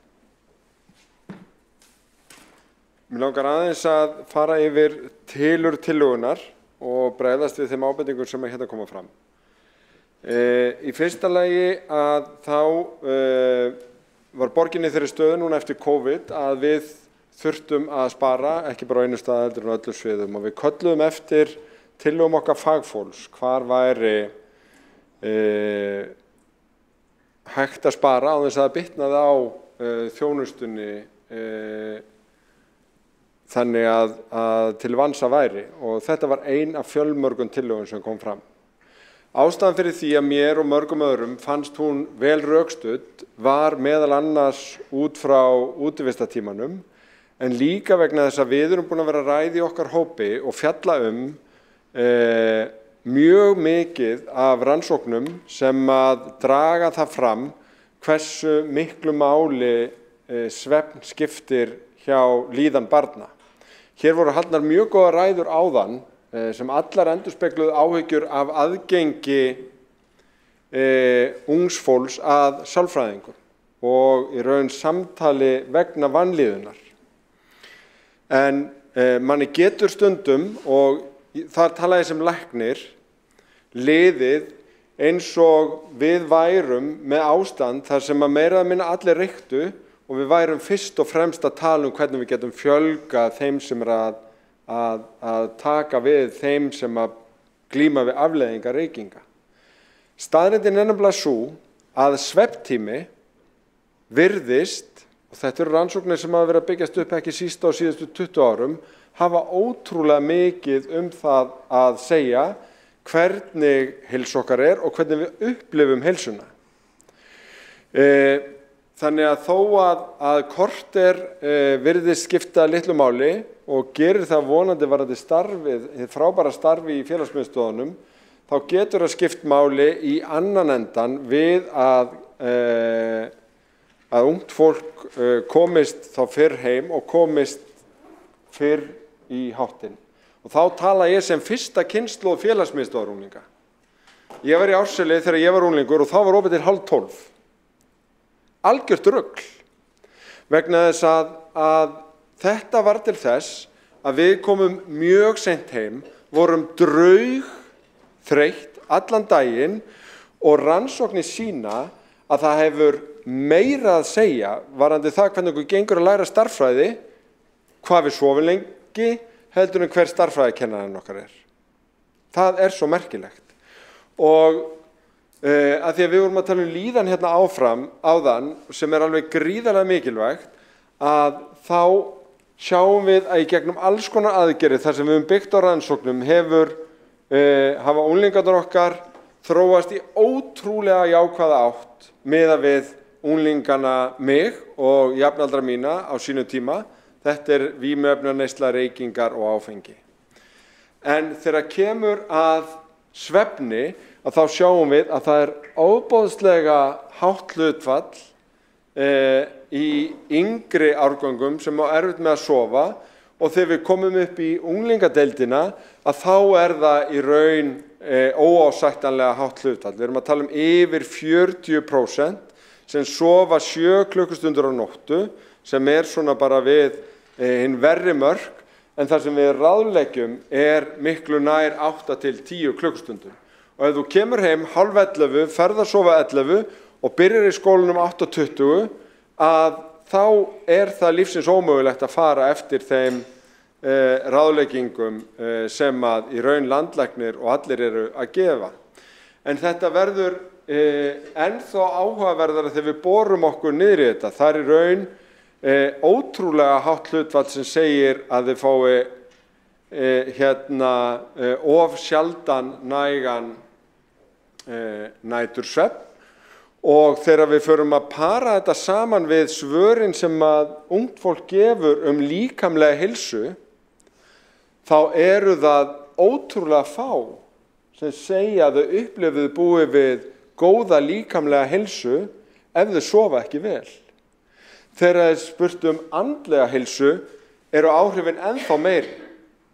Þeir sem sofa aldrei nægilega mikið, það bara 10% af þeim. Bara 10% af þeim sem segjast búa við góða andlega heilsu. 90% ungs fólks sem örugglega að finna í biðröðinni eftir sálfræðingum má spyrja sig hvort það sé að stórum hluta að líða illa vegna ónógs svefns. Og hvað eigum við að gera í þessu? Ég vil mjög gjarna ræða þetta betur við ungmennaráðið. Ég held við þurfum að horfa bæði á ákvarðanir eins og þessar, að loka korter í 10, en ég vil reyndar ganga lengra og ákveða það að unglingadeildir skólana byrji ekki fyrr en 9. Og raunar myndi ég vilja leggja það til að það næði lengra niður skólakerfið því að það skiptir svo ótrúlega miklu máli að svefninn sé nægur og við vitum að líkamsklukkan bara þannig þegar maður unglingur að það erfiðara að fara að sofa á kvöldin en við verðum að tryggja svefn.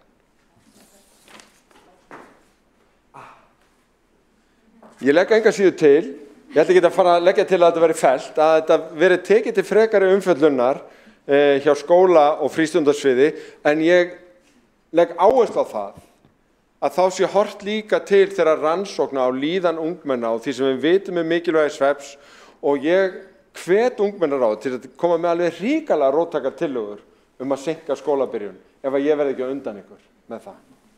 Borgarstjóri hefur lokið máli sínu og einn hefur óskað eftir að koma upp í andsvar. Sandra Hlíf og Karis, gjör svo vel. Borgarstjóri, borgarstjórn og ungmennaráð, bara þakka frumælanda þessa máls fyrir góða ræðu. Dálítil eftiráskýring finnst mér á þessari styttingu á svefnleysi, þetta korter skipti öllu máli. En mér þætti líka bara gott að það væri viðbót við málsmeðferðartillöguna að haft verið samráð við ungmennaráðin líkt og frumælandi málsins talað að ekki hafi verið haft samráð við þau heldur var þetta náttúrulega sett fram sem hagræðingartillaga ekki vegna vansvefta unglinga þannig að ég myndi spyr því borgarstjóra hvort að það var ekki ráð að við myndum bæta því við að ungmennaráðin eru dregin á borðinu þegar svona ákvarðanir eru teknar. Borgarfulltrúinn hefur lokið við að veita andsvar og svara þá andsvari borgarstjóri, gjör svo vel. Forseti ágæta borgarstjórn. Mér var bara svo mikið niðri fyrir, ég komst ekki einu sinni í að ræða 12. grein barnasáttmálans og mikilvægi þáttöku barna í umræðu sem þau varðar. Og ég get bara alveg tekið undir það með Emilíu Nótt Starradóttur, flutningsmanni tillögunnar og líka Söndur Hlíf og Karis að það hefði verið miklu betra að vera búin að ræða þetta við ungmennaráð og aðra fulltrúa ungs fólks. Það er hins vegar ekki rétt að þessu hafi ekki verið fylgt eftir með rökum sem varða svefntíma. Korter skiptir ekki öllu máli en svefntími skiptir öllu máli og þá skiptir bæði máli kvöldtíminn og hvenar skólahald byrjar á morgnana. Samfélagið orðið vant skólatímanum þannig að það meira átakafari í það en við gerðum áhugaverða tilraun upp í Grafarvogi í Foldaskóla og þar var það magnað að nánast allur hálftíminn sem seinka var bættist við svefntíma krakkana þar. Þannig ég held við hefum ekki síður að hugsa morgnana. Borgarstjóri hefur lokið við að veita andsvar og þá andsvörin lokið. Þá tekur til máls Trausti Breiðfjörð Magnússon, borgarfulltrúi Sósíalistaflokksins. Gjörðu svo vel.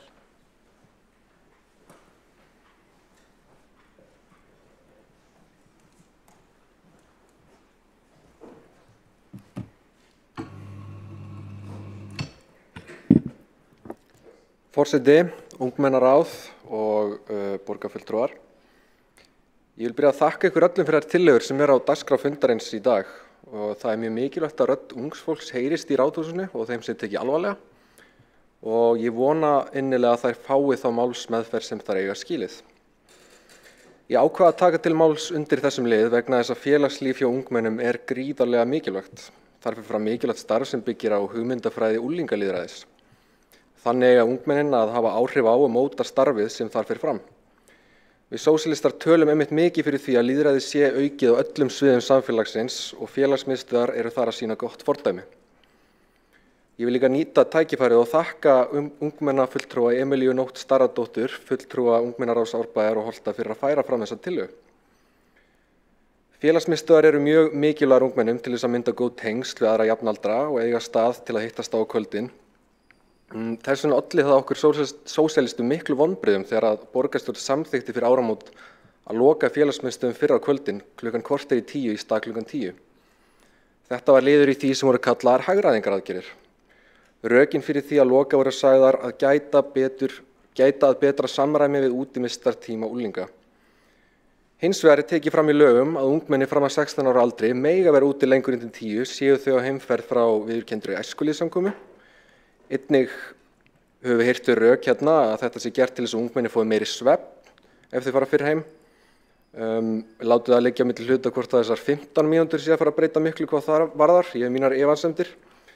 En fyrir utan það hafa rannsóknir sýnt að fólk á unglingsaldri fer seinna að sofa vegna breytinga á líkamsklukkunni og vakna þar af leiðandi síðar. Og í stað þess að vinna með þessum raunveruleika, sníða skóla og frístundastarf að þessum raunveruleika, þá krafan svo einhvern veginn að ungmenni fari bara samt fyrir að sofa og vakna eldsnemma bara gegn þeirra líkamsklukku. Og fyrir okkur þá lyktar þetta ákveðinni forræðishyggju, þar sem ekki verið að hlusta á raddir ungmenna. En ég vona hérna að það verði gert og tækifæri til þess núna. Við ættum náttúrulega líka að hlusta á þau samtök sem hafa mestu þekkingun á starfi félagsmiðstöðva. Í umsögn Samfés, samtök félagsmiðstöðva ungmennahús á Íslandi tillöguna þegar hún var lögð fram, var eftirfarandi komið á framfæri, með leyfi forseta. Á þessum tímapunkti að hefja niðurskurðarhnífinn á loft og fara beint í að skerða mikilvæga þjónustu við börn og unglinga grátlegt á sama tíma og allar viðvörunarbjöllur í gangi og rauð viðvörun sýnileg þegar kemur að aukinni áhættuhegðun, ofbeldisstyrkun og hópamyndun barna og ungmenna úti eftir lokun. Við vitum öll að eini sanni sparnaður felst í því að halda áfram og auka frekar við það öfluga og faglega forvarnarstarf sem fer fram í starfi félagsmiðstöðva Reykjavíkurborgar. Tilvitnun lýkur. Við eigum að hlusta á þá aðila sem vita best, í þessu tilfelli ungmenni og eins og ég var að vitna í hérna, Samfés. Og auðvitað ákveðin forvarnargildi í félagsmiðstöðvum en það mikilvægasta að það sé til opinn vettvangur fyrir ungmenni til að hittast á og eiga góðar stundir saman. Það nefnilega svo ótal margt í boði í starfinu sem fer þarna fram og án þessa starfs gætu ungmenni fara aðra slóðir til að hafa eitthvað fyrir stafni og í sumum tilvikum endar það ekki vel. Þess vegna svo mikilvægt að starf félagsmiðstöðva sé eflt, opnunartími jafnvel lengdur en meir en ekki öfugt eins og nú síðast var ákveðið. Og með því að loka félagsmiðstöðvunum 15 mínútum fyrr gerði borgin ráð fyrir að spara sér 9,8 milljónir króna. Reykjavíkurborg hefur yfir gífurlega miklum fjármunum að ráða. Þessi upphæð kann að hljóma há í lífi einnar manneskju en sé við að miða við borgina hún ekki mikil. Og ef að borgin ætlar sér að spara pening ætti hún að gera það annars staðar en í þessari grunnþjónustu. Til samanburðar lögðu sósíalistar fram tillögu að grunnlaun borgarfulltrúa og fyrstu varaborgarfulltrúa yrðu fryst á þessu ári, tækju ekki hækkunum. Það hefði sparað borgina 29 milljónir króna. En því miður var ekki vilji til þess, þó svo að slík ákvörðun hefði ekki haft nein slæm áhrif á lífsviðurværi borgarfulltrúa. Og með því að frysta launin hefði verið hægt að halda félagsmiðstöðvum opnum áfram til 10 á kvöldin og samt verið eftir 20 milljónir króna til ráðstöfunar. Og hver veit nema fyrir þann pening væri hægt að lengja opnunartíma eða efla félagsmiðstöðvar enn meir. Eins og ég sagði, var sú tillaga því miður felld, sagt var að borgarfulltrúar ættu ekki að vera að vasast í eigin launum. Það væri ómögulegt að gera þetta. Samt bara svo að í sveitarfélaginu Árborg var ákveðið í þessu mánuði að lækka laun borgarfulltrúa 5%. Það var gengið ennþá lengra þar en við sósíalistar stungum upp á hérna í borginni. Og þetta sýnir okkur að allt hægt ef viljinn fyrir hendi. En eins og staðan núna viljinn meiri til þess að stytta opnunartíma félagsmiðstöðva frekar en að stöðva launahækkanir hjá borgarfulltrúum. Ef við ekki bara að vona að það verði breytingar þar á. Borgarfulltrúinn hefur lokið máli sínu og einn hefur óskað eftir að koma upp í andsvar, Alexandra Brím. Forseti, mér langaði bara aðeins að halda þið til haga að þó svo eitt sveitarfélag hafi farið í það að breyta launum kjörinna fulltrúa beint með þeirra eigin ákvörðun, þá breytir það því ekki að það vond hugmynd að kjörnir fulltrúar séu sjálfir að fikta í eigin launum og það býður bara mjög hættunni heim á populisma í kosningabaráttu þar sem fólk að undirbjóða hvert annað. Það mjög góð lausn að launin hafi fyrir nokkrum árum þegar laun borgarfulltrúa voru einu sinni ekki tengd við laun þingmanna og svo þegar laun þingmanna voru hækkuð mjög rosalega ákvað borgarstjórn að taka ekki þá hækkun, heldur binda sig bara við vísitölu og hætta að og vera það bara ekki að skipta sér að í framar. Og það mjög sniðugt að gera bara þannig. Þá fólk ekki að fara í kosningabaráttu, já, ég lækka launin borgarfulltrúa 10% eða kjósir mig, já, ég lækkaði 15%. Það getur verið mjög hættulegt umhverfi til að bjóða upp á. Og varðandi Árborg, ég segja á hann ábyrgðar að því ekki alveg inn í því, en það ekki rétt skilið hjá mér að þar hafi laun formanns bæjarráðs verið hækkuð. Þetta kemur í rauninni svolítið út á frekar í rauninni óhagstæðu þrátt fyrir að laun bæjarfulltrúa almennt hafi verið lækkuð.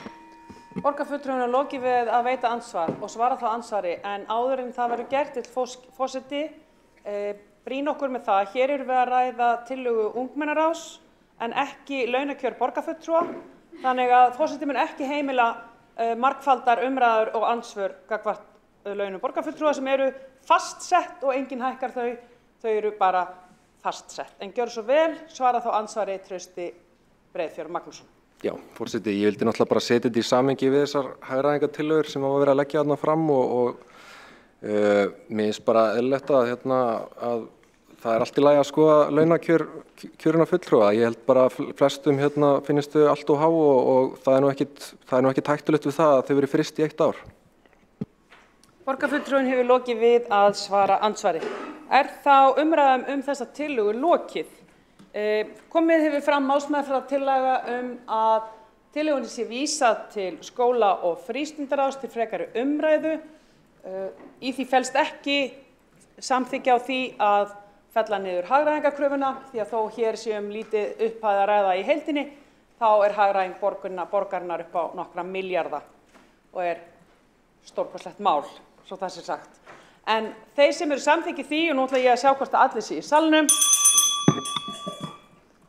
við erum öll hér. Þeir sem eru samþykki því að vísa þessari tillögu til skóla- og frístundaráðs gefi merki og það samþykkt samhljóða. Takk fyrir það. Þá erum við komin að máli 4 í dagskrá fundarins í dag og að ræða tillögu frá ungmennaráði Breiðholts að lífga verði upp á skólaumhverfið í grunnskólum Reykjavíkurborgar. Og það fulltrúi ungmennaráðs Breiðholts Óskar Selmennis sem flytur tillöguna. Gjör svo vel.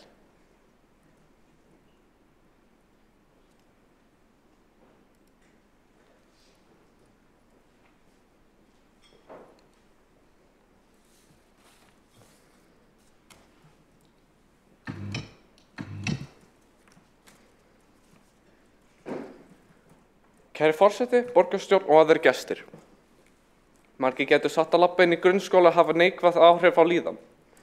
Okkur í Breiðholtinu langar að bæta líðan ungmenna í skóla með því að breyta og bæta umhverfi þeirra. Skólaumhverfi alltaf stór hluti lífi barna vegna skólaskyldu sem ríkir frá 6 til 16 ára aldurs og þess vegna mikilvægt að öllum líði vel innan veggja skólans. Flestir skólar í Reykjavík nota litapalettu sem gjarnan sjást á skjám sjónvarpstækja, áður en þau voru lit. Til þess að bæta lífleika umhverfis að hætta að setja upp skreytingar, til dæmis plöntur og myndir, eða bæta við fleiri glaðari litum. Í yngri bekkjum oft sett upp verkefni og teikningar sem nemendur gera á skólatíma, en það fer dvínandi eftir því sem nemendur verða eldri. Þess vegna finnst okkur mikilvægara að beina athyglina að unglingastigi. Á unglingsárum verða líðan barna óstöðri með kynþroska og hormónubreytingum sem verða að þeim aldri. Vegna þessa teljum við að það skreyta unglingadeildi ætti vera fyrsta mál á dagskrá. Dæmi þægilegt umhverfi fyrir unglinga félagsmiðstöð alla borg. Það þægilega skreytt og andrúmsloftið mjög heimilislegt. Að okkar mati ætti umhverfis það sem við eigum alltaf 7 tíma á dag vera meira þannig. Samkvæmt ýmsum hugmyndum má tengja ýmsa liti við ólíka tilfinningar. Margir tengja til dæmis rauðan lit við tilfinningar eins og reiði eða ofsa. Grænan eða bláan má á sama skapi tengja við ró. Það væri hægt að nýtast við þetta í skólum til þess að bæta við líðan ungmenna og velja liti til þess að stuðla megi að betri líðan og auknu jafnvægi. Með því að setja lifandi plöntur í skólum er bæði hægt að fegra umhverfi og á sama tíma stuðla betri loftgæðum en margar plöntutegundir hafa lofthreinsigandi eiginleika. Það ekki nú vanþörf að bæta loftgæða þar sem tugir unglinga yfir tímunum saman. Með því að lífga upp skólana samtímis verið að stuðla betra jafnvægi nemenda sem þá geta aukið góða hegðun og bætt námsárangur og vellíðan. Mögulegt væri að auka frjálsa myndlist sem nemendur geta tekið þátt í og hægt að nýtast við það verk þaðan til skreytingar. Mikilvægt að nemendur ánægir með umhverfi skólans og hafi sjálfur áhrif á umhverfi sitt. Þess vegna leggjum við til nemendaráð skólana sjá fjármagn og stýri, með eftirliti fyrir kennarum breytingum á skóla. Takk fyrir. Fulltrúinn hefur lokið máli sínu og tekur þá til máls Stefán Pálsson, borgarfulltrúi Vinstri grænna.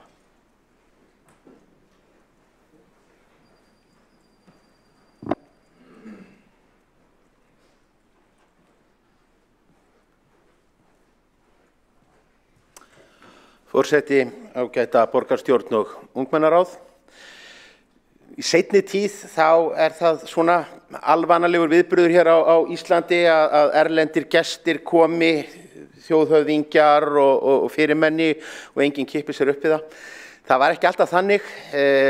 Fyrir svona hálfri öld, 60 árum síðan, þá voru gestir, erlendir tignargestir, voru stór tíðindi í þjóðfélaginu. Unga lýðveldið var upptekið af því að sýna allt það besta sem að það hafði fram að færa.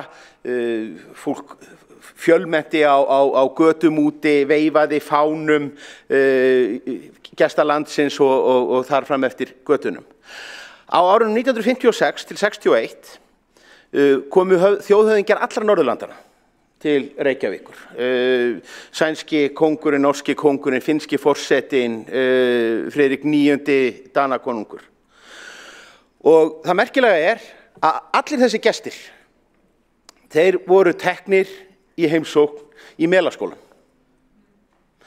Skóli sem hafði verið reistur árið 1946 þótti ennþá þessum 15 árum síðar það glæsilegur að þegar að íslenska þjóðin ætlaði virkilega að koma fram í sparifötunum að þá var mætt í skólabyggingu. Enda var hann glæsilega skreyttur. Ásmundur Sveinsson hafði unnið fjölda listaverka. Þarna öndvegisverk Barböru Árnason sem gríðarstórt vegglistaverk sem að hún vann á 2 árum og enn talið hennar svona helsta verk. Þetta var á árum þar sem að helstu arkitektar þjóðarinnar voru fengnir til að gera skólabyggingar, byggingakostnaður skóla var hærri en nokkura annara bygginga sem að reistar voru í samfélaginu. Og mér finnst þetta aldrei glæsileg eftirmæli fyrir tímabil að reisa sín glæsilegustu hús yfir börn og ungmenni. Og þetta var hluti af stærri hefð. Ásmundur sem ég nefndi hér á áðan að hann hafði hannað listaverk í Austurbæjarskólanum. Hann kom við sögu í Laugarnesskólanum þar sem að var mikið listaverkasafn eftir Jóhann Brím líka.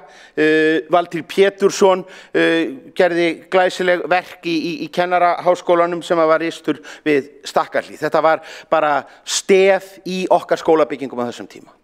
Og ég dálítið smeykur að við höfum svona mist boltan á þessu sviði. Á einhverjum tímapunkti, kannski vegna þess að fjölgunin var mikil, það þurfti að ná að vaksa hratt, að þá urðu skólabyggingarnar einmitt, kannski þær stofnanir sem að þessi tillaga ber með sér að það eigi einmitt ekki að vera. Og ég bara þakka tillöguflytjandanum, ungmennaráðsfulltrúa Óskars Selmenis fyrir þessa kynningu sem að minnir okkur á það að við eigum bæði að spenna bogann hærra þegar kemur að nýjum skólabyggingum og síðan fyllsta tilefni til þess að svona bæta upp fyrir eldri syndir með því að fjárfesta í alvöru list eftir alvöru listamenn en líka með svona einfaldari snjöllum lausnum sem þurfa ekki að kosta svo mikið eins og var velt hér svo vel upp í ræðunni með því að gefa unglingunum sjálfum bjargir til þess að fegra sitt umhverfi og skapa heilbrigðara og meira upplífgandi umhverfi og þetta prýðisgóð tillaga og ég legg til að eftir umræður þá verði henni vísað til skóla og frístundaráðs til frekari umræðu og úrvinnslu. Borgarfulltrúinn hefur lokið máli sínu og einn hefur óskað eftir að koma í andsvar og það Elísabet Gunnarsdóttir, gjör svo vel. Kæri forseti, með staðislegt ábending sérstaklega þar sem ég var nemandi í Melaskóla núna í 7 ár og gamla byggingin gullfalleg og með kringlunni sem geymir fötin bara og þetta æðisleg bygging en síðan var bætt við nýju húsi sem bara eins grátt og líflaust og hægt að vera, bæði að utan og innan og það var einmitt það sem ég vildi bara bæta við að það þarf að skreyta allar þessar nýju byggingar því þær eru bara ekki það endurspegla ekki fjörið og gamanið sem að vera barn. Takk. Fulltrúinn hefur lokið við að veita andsvar þá ansvari Stefán Pálsson, gjör svo vel. Forseti, já, ég get ekki annað en verið sammála ungmennaráðsfulltrúa Elísabetu Gunnarsdóttur. Við erum náttúrulega bæði gamlir melskælingar og hérna getum örugglega hér á eftir dottið niður í mikla nostalgíu, rætt sérstaklega hérna frábæru skeifu og kringlu og leggjum til að tekin verði aftur upp sá siður að koma með þjóðhöfðingja í Melaskólann sem fyrsta stopp eftir að lendir á Keflavíkurflugvelli. En eins og ég segi, ég held að þetta sé bara ágætis ábending og vert að hafa í huga. Það auðvelt þegar að verið að rýna í hverja krónu í útgjöldum og það þarf að byggja mikið og það þarf að byggja hratt og svo alls það einhver mikla og tóm leiðindi að þá auðvelt að svona strika út kostnaðinn fyrir með listaverkunum en þau gefa í rauninni svo mikið gildi og það hérna mikil skammsýni að spara sér þau útgjöld. Borgarfulltrúinn hefur það lokið við að svara andsvari. Forseti langar að benda á það. Það væri skemmtilegt að taka flokkslitina líka. Rauður ekki bara rauður reiðinnar, heldur Samfylkingarinnar og grænn Framsóknar og appelsínugulur Viðreisnar, þannig að aldrei að vita að maður mjög líflegt. Píratar fjólublátt, en næst á mælskrá einmitt Alexandra Brím, Pírati, borgarfulltrúi Pírata, gjör svo vel.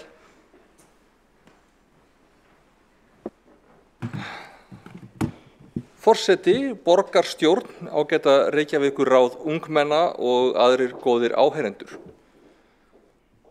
Umhverfið okkur öllum mikilvægt. Það skiptir máli að það standi undir okkar þörfum, það sé nægilega stórt, hafi það sem við þörfnumst, það hafi loftgæði, hita, nauðsynlegan útbúnað, almennt að það sé heilnæmt. Þetta nauðsynlegt til að okkur líði ekki beinlínis illa.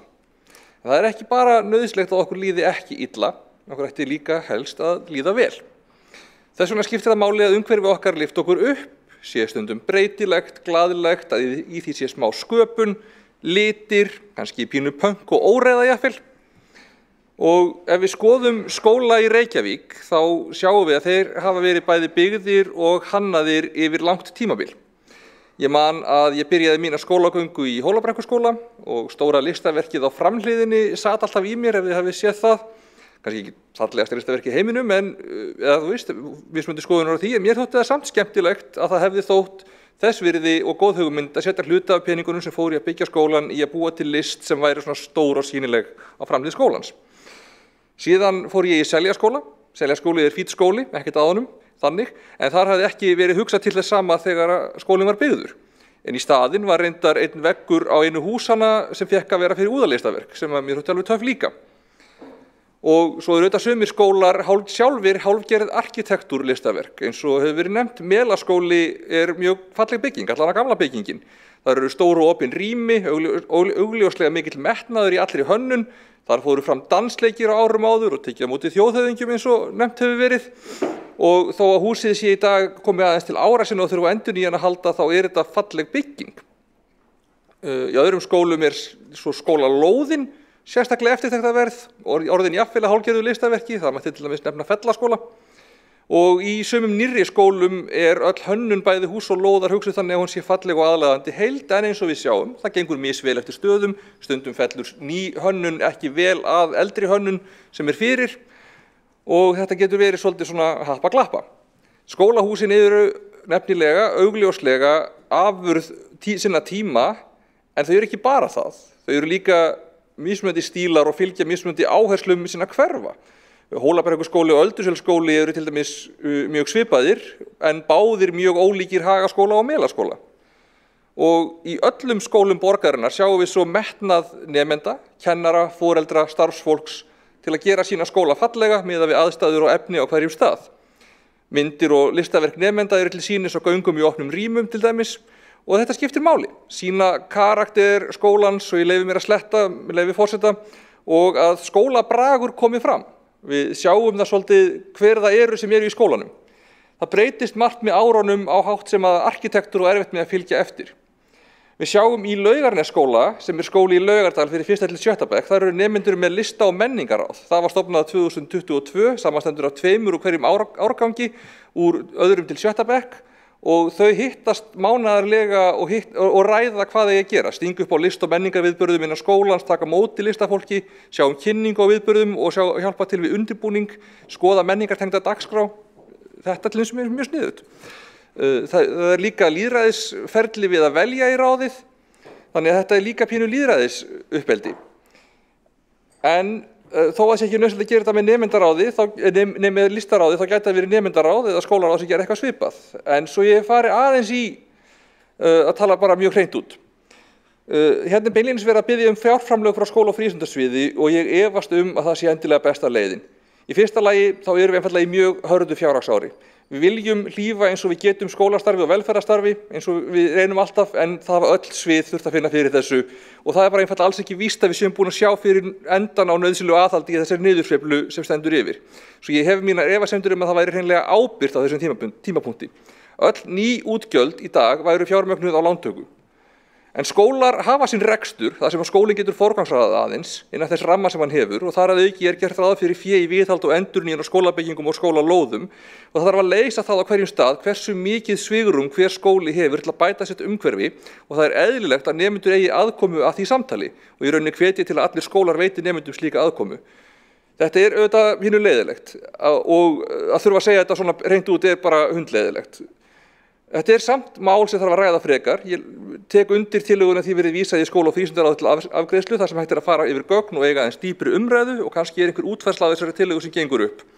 En takk fyrir góða tillögu og góða umræðu. Næs, ég náði frá tíma. Allt og löng ræða, sko, þetta klöktar niður og lög.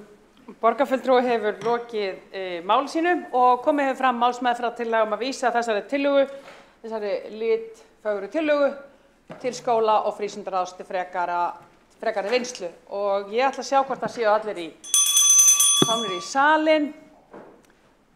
Og já, mér sýnst allir vera þeir sem eru samþykkt þessari málsmeðferðartillögu gefur merki og hún samþykkt samhljóða.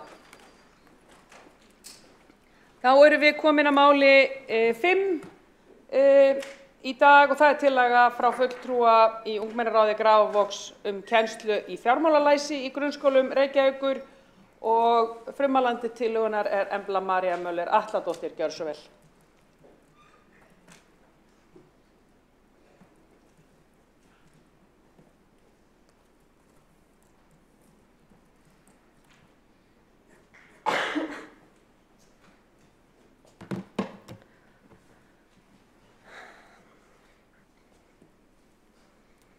Ágæti borgarstjóri, virðulegu forseti borgarstjórnar, meðlimir Reykjavíkurráðs, borgarfulltrúar og aðrir fundargestir. Eins og kom fram mér áðan, þá heiti ég Embla María Möller Atladóttir og ég tala hér fyrir hönd ungmennaráðs Grafarvogs. Tillagan okkar á þessum borgarstjórnarfundi snýst í grundvallaratriðum að skóla- og frístundaráð beiti sér til innleiðingar fjármálalæsiskennslu á unglingastigi í öllum grunnskólum Reykjavíkurborgar. Við í ungmennaráði mættum hér fyrir 3 árum með þessa tillögu og hún var samþykkt. Samt sem áður hefur nær ekkert verið unnið í innleiðingu tillögunnar sem okkur finnst óásættanlegt. Eins og málin standa í dag fá unglingar ekki formlega fjármálalæsiskennslu fyrir í menntaskóla. Það að segja ef nemendurnir velja sjálfur að fá slíka kennslu þar sem greinin ekki skyldufag. Á unglingsárum kviknar áhuga á því að byrja að vinna, að eiga sinn eigin pening. Það er nokkuð algengt að unglingar byrja að vinna fyrir menntaskóla. Í flestum störfum fær einstaklingur ungborgað í lok mánaðar og fær senda launaseðil. Ég þori að fullyrða að meiri hluti vinnandi unglingar lesa ekki launaseðil sinn og ef þeir myndi reyna það þá myndi þeir ábyggilega bara ekki skilja neitt.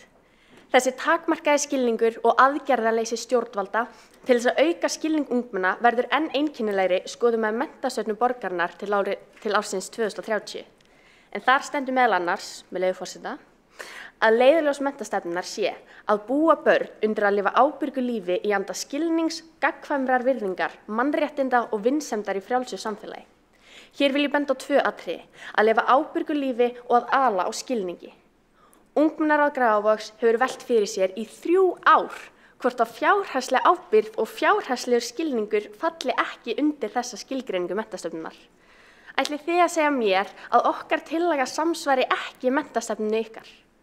Síðan má bæta við að í samfélagsgreinakafla aðalnámskrár eru þau markmið sett fram, með leyfi forseta, að nemendur eigi að þróa skilning sinn á samfélaginu og að vera færum að mynda agaðar samræður möguleg lífskjör og farsæld einstaklings. Aðalnámskrá var lögð fram af mennta- og menningarmálaráðuneyti þar af leiðandi á öllum skólum landsins að framfylgja þessu. Þessi 2 punktar eru einungis nálur heystaki, þar sem blaðsíðurnar í námskránni eru í 100-tali, en án fjármálalæsis teljum við að það sé gríðarlega erfitt að þróa skilning nemenda á samfélaginu. Okkar hugmynd sem sagt sú að fjármálalæsi yrði kennt sem skyldufag en ekki sem valfag. Við teljum best væri að kennsla myndi hefjast á fermingarári, það að segja í 8. bekk, og að kennsla myndi byrja á vorin. Við myndum vilja sjá þetta keyrt í gang skólaárið 2023 til 2024. En burtséð frá því hvernig þetta verður nákvæmlega framkvæmt, þá teljum við mikilvægasta punktin vera að unglingar fái formlega fræðslu í grunnskóla fjármál. Að allir unglingar fái tækifæri til þess að fræðast fjármál og skyldur sínar og réttindi á vinnumarkaði. Fjármálalæsi nefnilega grundvallarfærni sem hægt og á að læra.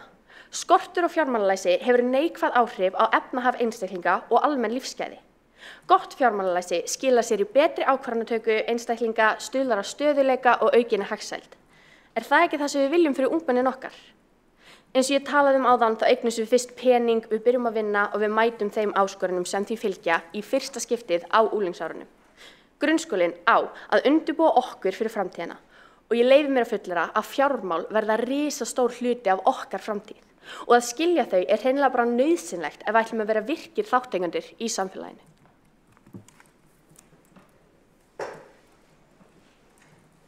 Fulltrúinn hefur lokið máli sínu og tekur þá til máls Árelía Eydís Guðmundsdóttir. Gjörðu svo vel.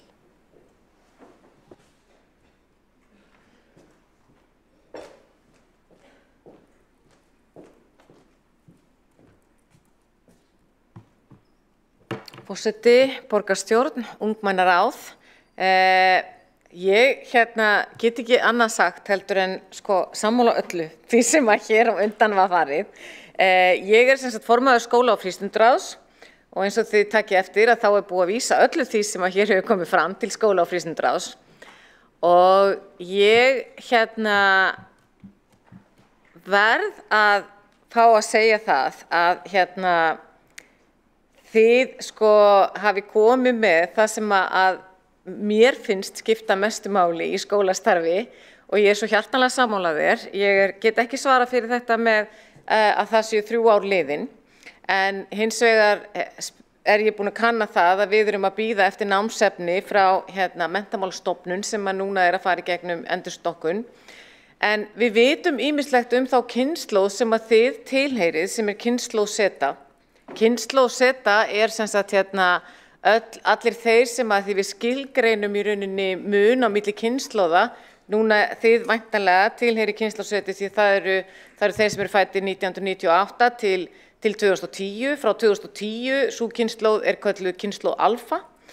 Kynslóðin þar á undan aldamóta kynslóðin og við vitum að það ákveðin munur sem að mótar kynslóðina. Við mótumst að því í hvaða umhverfi við fæðumst inn í. Og það sem að við vitum ykkar kynslóð svo að hún líklega ein ábyrgasta kynslóðin sem að hefur komið fram vegna þess að það alltaf verið að tala að ungt fólk sé ekki með áhuga á því sem að snýrað ábyrgð. Að þá komið ljós í rannsóknum að þær kynslóður, ég ætla aðeins að fara yfir það, sem að kynslóðin setja, sem að hvað það sem einkennir, af hverju þessi kynslóð sem nú komin fram, sem að þið eru hér fulltrúa fyrir, hvað það sem einkennir? Og eitt af því sem að kemur fram, og það líklega vegna þess að þið hafið upplifað ýmislegt fjármálalegt óöryggi í ykkar uppeldi og líka COVID og svo framvegis sem gerir það verkum að það kalla eftir meiri öryggi. Og það finn ég mjög vel í þessari umræðu sem þið eru að kalla eftir. Getum við ekki fengið að læra meira fjármál? Getum við ekki fengið betri getnaðarvarnir? Getum við fengið meiri? Og ég hlusta á þetta ákall og mér finnst þið líka vera að tala fræðslu kynlíf, ekki eingöngu fræðslu hvað gerist, þið viti, píka tippi og svo framvegis, heldur erum við að tala það hvað ábyrgt kynlíf og hvernig getum við orðið ábyrgar manneskjur vegna þess að það sem við vitum þessa kynslóð, hún líka að spyrja spurninga eins og hvernig búum við til sambönd, hvernig búum við til samband sem að þannig að einstaklingar nái að njóta sín í þeim. Við vitum það að þessi kynslóð, hún skilgreinir kyn og kynhlutverk allt öðruvísi heldur en áður. Kynslóðinu undan það talaði svona 10-20% sem að skilgreindi sig sem samkynhneigða eða nú erum við að tala yfir 20%. Þannig við þurfum að mæta þörfunum. Það ábyrgðin sem að felst í því að verða, ég ætla ekki að segja fullorðin manneskja, ég ætla bara að segja almennileg manneskja sem að skiptir máli og til þess að vera manneskja sem nær árangri. Þið munu líklega að lifa mun lengur heldur en þær kynslóðir sem undan okkur koma. Við erum að tala að þið geti gert ráð fyrir því ef þið eru sæmilega ábyrg í val ykkar og sofið vel, svo ég vísi í borgarstjóra, að þá erum við að tala að þið geti gert ráð fyrir því að fara yfir 100 ára. Og hvað þarf til þess að lifa í 100 ár og lifa sem hamingjusamur einstaklingur? Jú, maður þarf að kunna að koma sér á framfæri og það sem við vitum þessa kynslóðir, það eru fleiri sem eru frumkvöðlar, fleiri sem að þurfa að koma sér á framfæri og til þess að koma sér á framfæri þá þurfum við nákvæmlega að gera það sem sagt á hér undan. Ég þarf að kunna á launareiningin og ég þarf ekki bara að kunna á launareiningin, ég þarf líka að kunna semja laun. Það algjört grundvallaratriði varðandi þann vegna þess að ykkar karriér, svo ég sletti að ykkar vinnuferill mun einkennast af því að vera stundum á vinnumarkaði, stundum sjálfstætt stundum að gigga, stundum í skóla og svo framvegis. Og hvað þarf maður til þess að geta gert það? Jú, maður þarf að kunna á peninga, maður þarf að geta myndan sambönd og það það sem svo skemmtilegt við kynslóðina sem að þið tilheyrið, flest sem að hér eru í ungmennaráði, að við erum að sjá hvað það sem þessi kynslóð biður Jú, það kemur fram í því að getið haft umhverfi okkar falleg. Maður hefði haldið það því þið fæðist með tölvu skjáina, þið fæðist, þið eru sem sagt eins og við köllum þetta, mér var bent á það áðan að ég væri ákaflega miðaldra, sem alveg rétt, ég mjög miðaldra, vegna þess að það ýmislegt sem fer í taugarnar á mér sem varðar tæknina, sem fer ekki í taugarnar eitthvað, því þið talið tæknísku, skiljið, ef ég fæðist í Hollandi og ég tala hollensku, þá það allt öðruvísi heldur en ef ég myndi fara til Hollands og þurfa að læra tungumáli. Ég bara rétt að byrja, en ég ætla bara að segja að ég fullkomlega sammála, við munum leggja á þetta áherslu, ég mun fylgja þessu eftir í skóla og frístund og fjármálalæsi grundvallaratriði til að ná árangri í lífinu sem ábyrg almennileg manneskja. Takk fyrir mig. Borgarfulltrúinn hefur lokið máli sínu, forseti að skilja rétt að það sem verið að leggja til málsmeðferð að vísa þessu. Takk fyrir það. Við erum með andsvar. Einn hefur óskað eftir því að koma upp í andsvar og það, ég sé ekki svona langt, Embla María Möller Atladóttir, gjör svo vel. Forseti, ég þakka hlýja móttökur, geggjað sem tekið svona vel í þetta.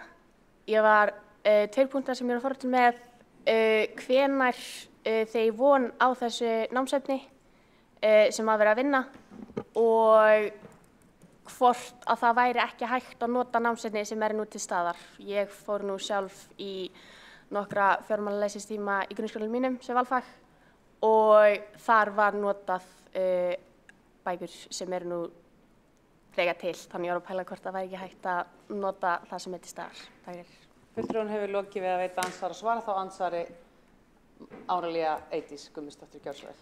Forseti, borgarstjórn, ungmennaráð, kæra Embla María, takk kærlega fyrir Embla María Möller, þetta voru svo mörg nöfn að ég þurfti aðeins að hugsa mig Kæra þakki fyrir þetta ansvar, það þannig að við þurfum að taka þetta þvert á alla skólana og það gott að vita að það búið að taka þetta upp í þínum skóla og við þurfum þá að skoða það mjög vel. Ég held að það skiptir máli að við reynum að koma þessu sem fyrst að, en mér illa við lofur sem ég get ekki fullkomlega staðið við, þannig ég vil bara segja sem allra fyrst og ég mun ganga á eftir því og skóla og frístund, þar fullur vilji til þess að fara í þessa vinnu, þannig ég myndi vilja nota, ég myndi vera pólitísk núna og segja sem allra fyrst, en lofa ekki það sem ég get ekki staðið við.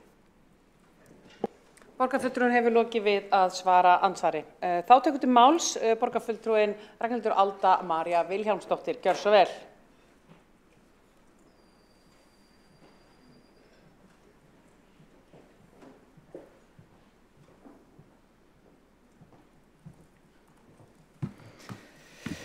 Já, forseti, ágæta borgarstjórn, kæra ungmennaráð og gestir, fundargestir. Ég ætla bara að byrja á því að fagna þessari tillögu alveg innilega. Hennar svo þörf og þau ungmennaráðin sem hafi barist fyrir henni í áraraðir eigið bara fullt hrós skilið fyrir staðfestu og þrautseigju. Og bara kæri meirihluti í borgarstjórn ekki kominn tími til þess að við bara samþykkjum hér og nú að efla fjármálalæsi og gera það skyldu áfanga í grunnskólum. Rödd ungmennaráðsins svo gífurlega mikilvæg inn í skólastarfið, en bara kjörtímabil eftir kjörtímabil hefur þessari flottu tillögu ungmennaráðs verið vísað í skóla- og frístundaráð þar sem hún virðist bara gleymast. En það bara svo sorgleg sóun á góðri tillögu. En fyrsta fundargerðin sem ég fann þetta sem sagt frá árinu 2012 og þar tillagan tekið fyrir í skóla- og frístundaráði, en hún þar felld reyndar, en þá bókar meirihlutinn með leyfi forseta að vissulega hafi ungmennaráðin verið að kalla eftir þessu lengi. Það fyrir meira en áratug. Þannig að síðan hefur ákall ungmennaráðana eftir bara fastri og formlegri kennslu í fjármálalæsi haldið áfram og bara mjög góðri ástæðu. Það bara ítrekað verið að brjóta á réttum ungmenna á atvinnumarkaðnum, samkvæmt rannsóknum og hagnýta sér vanþekkingu þeirra á réttindum sínum og skyldum. Og mörg hver lenda í því að fyrirtæki að nýta sér þekkingarleysara með því að til dæmis ráða þau inn sem verktaka en láta þau svo starfa sem launþega og á launþega launum. Og hvað þýðir það? Það verið að borga lægri laun en þau ættu að vera að fá, snuða þau ýmis réttindi og láta þau svo setja ein uppi með öll opinberu gjöldin. Svo hringir skatturinn og þau bara eðlilega koma alveg á fjöllum.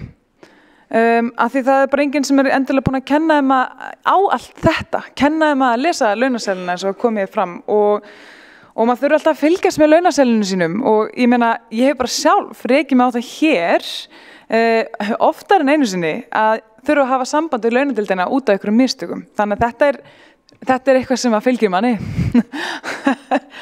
En á síðasta kjörtímabili að þá lögðu borgarfulltrúar Sjálfstæðisflokksins fram formlega fyrirspurn kennslu fjármálalæsis í grunnskólum og það var til þess að komast að því bara hvað hefði orðið af tillögu ungmennaráðanna og í ljós kom með leyfi forseta að kennslan í fjármálalæsi hún bara enn mjög gloppótt. Að undanskildum 6 skólum almennt ekki almenn svona samfelld kennsla í fjármálalæsi heldur hún kannski svona bútu niður og partar hann þá kendir helst kannski samingi með einhverju öðru. Og í svarinu kom einnig fram að einhverjum skólastjórnendum bara þótti óþarfi að kenna fjármálalæsi, sérstaklega sem einmitt svona sérkúrs. En aftur á móti kom einnig fram í svarinu að kennurum stendur til boða að sækja sérstakt námskeið fjármálalæsi og það bara mjög vel sótt. Og þá segi ég að ef það nógu gott fyrir kennarana að læra fjármálalæsi í sérkúrs, þá hlýtur það að vera nógu gott fyrir nemendur. En svona hafa kannski svörin verið í gennum árin, að á alls konar hátt sé verið að kenna fjármálalæsi, en sú kennsla þá bara á forsendum fullorðna fólksins, en ekki á forsendum ungmennina sem hafa hér í bara áraraðir verið að kalla eftir að fjármálalæsi verði að skylduáfanga. Þannig ég segi bara, kæra borgarstjórn, við getum gert betur, þannig gerum betur. Og ég bara skora kollega mína og mér sjálfa að standa hérna við stóru orðin og tryggja það að þessi tillaga fái bara loks raunverulegan framgang. Og ég segi bara, kæra ungmennaráð, takk og aftur takk fyrir bara þessa tillögu og fyrir ykkar baráttu og bara áfram gakk og til þess að vitna henni kollega minn bara aldrei hætta að pönkast í pólitíkinni. Takk. Borgarfulltrúinn hefur lokið máli sínu og ekki eru fleiri á mælendaskrá undir þessari tillögu. Borgarstjórn hefur hingað til ekki tekið fram fyrir fagfólk í því hvað nákvæmlega á að kenna og hvað ekki, hvort sem það síðasti bærinn í dalnum eða meira tölvulæsi eða meira fjármálalæsi. Þess vegna þessari tillögu vísað til skóla og frístundar, greinilega mjög vel tekið í hana eins og þið heyrið. Til hamingju með það, þannig að hún hlýtur að fá gott gengi þar inni. En það komið að því að komið að atkvæðagreiðslu. Allir sýnist mér vera á sínum stað, þannig að forseti leggur til þessa málsmeðferðartillögu að henni sé vísað til skóla- og frístundaráðs til frekari umfjöllunar og ákvörðunar. Þeir sem eru því samþykkir sýni það. Hún samþykkt samhljóða. Takk fyrir það. Þá erum við komin að tillögu númer 6. Þar tillaga frá Ungmennaráði Vesturbæjar miðborgar og Hlíðar bætt hjólastólaaðgengi í skólum og félagsmiðstöðvum Reykjavíkur og það frummælandi sem flytur þetta úr Ungmennaráði Vesturbæjar miðborgar og Hlíðar, það Elísabet Gunnarsdóttir. Gjörðu svo vel.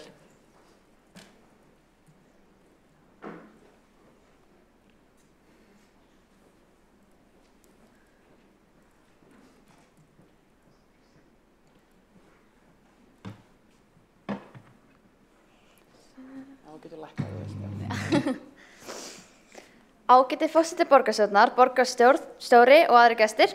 Eins og áður kom fram heiti ég Elspeth Lára og kem frá Ungmennaráði Vesturbæjar miðborgar og Hlíða. Við leggjum til að borgarstjórn samþykki að veita auknu fjármagni til að bæta hjólastólaaðgengi að félagsmiðstöðvum og skólum og að úrbætur hefjist í samráði við aðgengsins og samráðsnefnd í málefnum fatlaðs fólks eigi síðar en haustið 2024.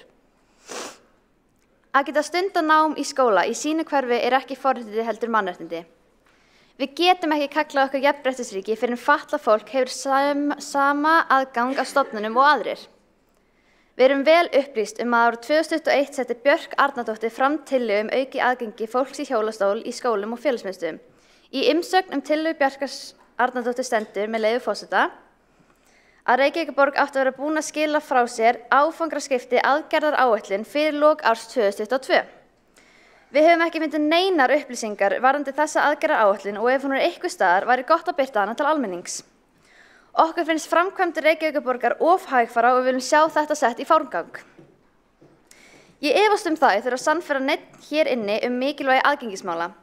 Eftir mikla umræðu í samfélaginu síðastliðið ár og ekki síst fyrir umkvæði Haralds Þorleifssonar sem í þessum töluðu orðum að vinna því að rampa upp Ísland, höfum við séð að Íslendingum þykir þetta málefni af mikilvægt.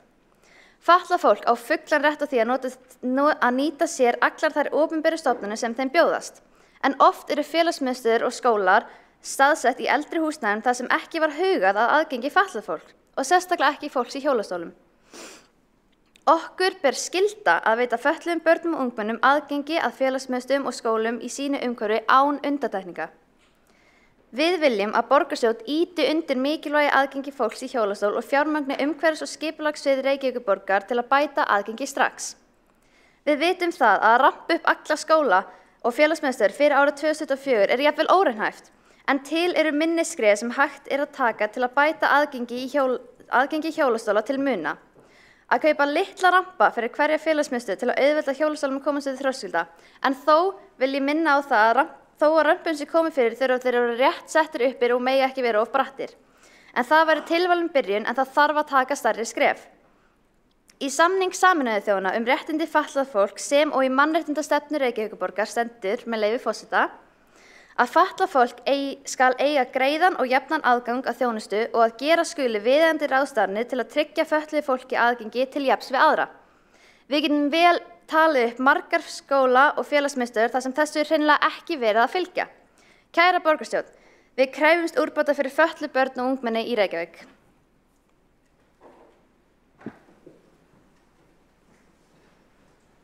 Fulltrúinn hefur lokið máli sínu og tekur þá til máls Rannveig Ernudóttir, borgarfulltrúi Pírata. Gjörðu svo vel.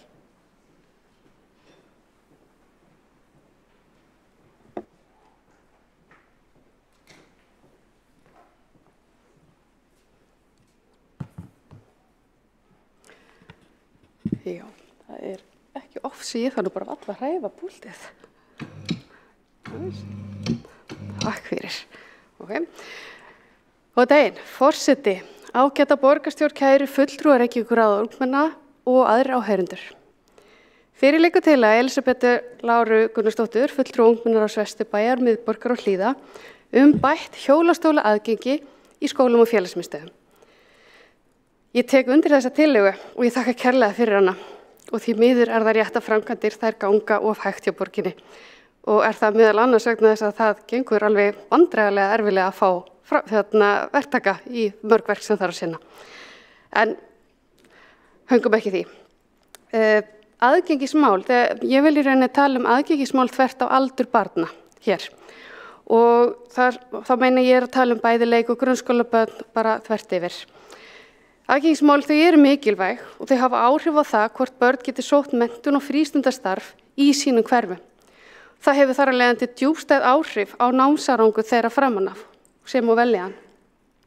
Og hjólastóla aðgengi hluti af aðgengismálum og þau hafa áhrif á allt samfélagið. En aðgengismál falla síðan undir aðra stærri reglur sem þá þessi algilda hönnun sem almennt höfð að leiðarljósi við alla hönnun, sérstaklega í borgarskipulaginu. Það að þurfa að ferðast langa vegalengd í skóla og frístundastarf hefur verulega hamlandi áhrif á þroska, veljan og menntun barna. Þetta á við öll börn en sérstaklega fötluð börn. Börn sem geta sótt skóla í sínu hverfi upplifa frekar þau séu hluti af sínu nærsamfélagi. Þau tilheyra því og þau eru ekki gestir í eigin hverfi. Þau eignast vini og upplifa stolt af því að vera hluti af sínu hverfi samfélagi. Einnig eru aukna líkur á því að þau séu þó líka þáttakendur í daglegu tómstundastarfi hverfisins með vinum sínum og sem eflir þá persónulegan vöxt og þroska þeirra. Að því gefnu einmitt að aðgengja bæði skóla og frístundastarfi sé þá í lagi. Aðgengismál fyrir börn í nærumhverfi sínu er ekki bara spurningu þægindi. Þetta snýst félagslegt réttlæti. Því ef börn hafa ekki aðgang að sínum hverfis, leik, grunnskóla og frístundastarfi, þá getur það skapað gjá á milli þeirra sem hafa aðgang að svokallegri gæðamenntun og þeirra sem hafa ekki sama aðgang að henni. Þessi gjá getur svo haft langvarandi og neikvæð áhrif á börn. Það er að segja tækifæri og hæfni þeirra til að hámarka möguleikana í sínu lífi. Til að taka á þessu málaflokki verðum við sem samfélag að vinna saman og við þurfum að tryggja að börn hafi aðgang að leik- og grunnskólamenntun og frístundastarfi í sínu hverfi, í sínu nærumhverfi. Og þá þarf að fjárfesta í innviðum sem skapa aðgengilega leik-, grunnskóla- og frístundasamfélag með fjölbreyttum samgöngumátum sem taka mið af mismunandi þörfum og forgangsraða fjármagni í svæði sem eru sagnfræðilega vanþróuð og úr sér gengin, svæði sem falla ekki undir algilda hönnun. En við þurfum einnig að ávarpa það að aðgengismál snúast ekki eingöngu líkamlega innviði. Aðgengismál varða einnig sjón, heyrn, skynjun, vitsmuna og eða námserfiðleika, tungumálahindranir. Og tungumálahindranir geta svo einnig tengst menningarlegum hindrunum sem mikilvægt er að vera meðvituð og þá skiptir miklu máli að samfélag taki vel á móti börnum og fjölskyldum þeirra af erlendum uppruna. Þeim sé veittur stuðningur sem og aðgangur að sínu nærsamfélagi. Og þess vegna skiptir algild hönnun máli. Svo tryggt sé að þegar verið er að hanna rými, húsnæði, vörur eða aðra þjónustu, að öll hafi aðgang að þeirri hönnun og geti nýtt hana með góðum árangri. Hvort sem passa þeir upp á hjólastólaaðgengi, blindraletur við og í lyftu, einfaldan máli eða túlkun. Með því að skapa aðgengilegra samfélag og umhverfi, stuðlum við að inngildingu og jöfnum tækifærum fyrir okkur öll. Enda hefur aðgengismál í nærumhverfi barna á öllum aldri áhrif á menntun og félagsmótun þeirra sem á framtíðar möguleika þeirra. Með því að vinna saman sem samfélag getum við stuðlað því að öll börn hafi aðgang að menntun og frístundastarfi í þeirra hverfi og þar með skapa réttlátara og betra samfélag. Því börnum sem líður vel, þeim farnast vel. Aðgengis- og samráðsnefnd í málefnum fatlaðs fólks hefur styrkt að sjóða móða. Og er tilgangur hans meðal annars sá að bæta aðgengi í gömlum skólabyggingum sem eru þessar sagnfræðilega vanþróar. Einnig er reglulega kallað eftir umsögnum og áliti nefndarinnar við ýmiss konar hönnun og þjónustuveitingu svo að algild hönnun sé einmitt höfð að leiðarljós í borgarskipulaginu. Ég ætla því að leggja til að þessi tillaga henni verði vísað þangað inn og vona hún fái gott brautagengi. Takk fyrir. Borgarfulltrúinn hefur lokið máli sínu og tekur þá til máls borgarfulltrúinn Egill Þór Jónsson. Gjörðu svo vel.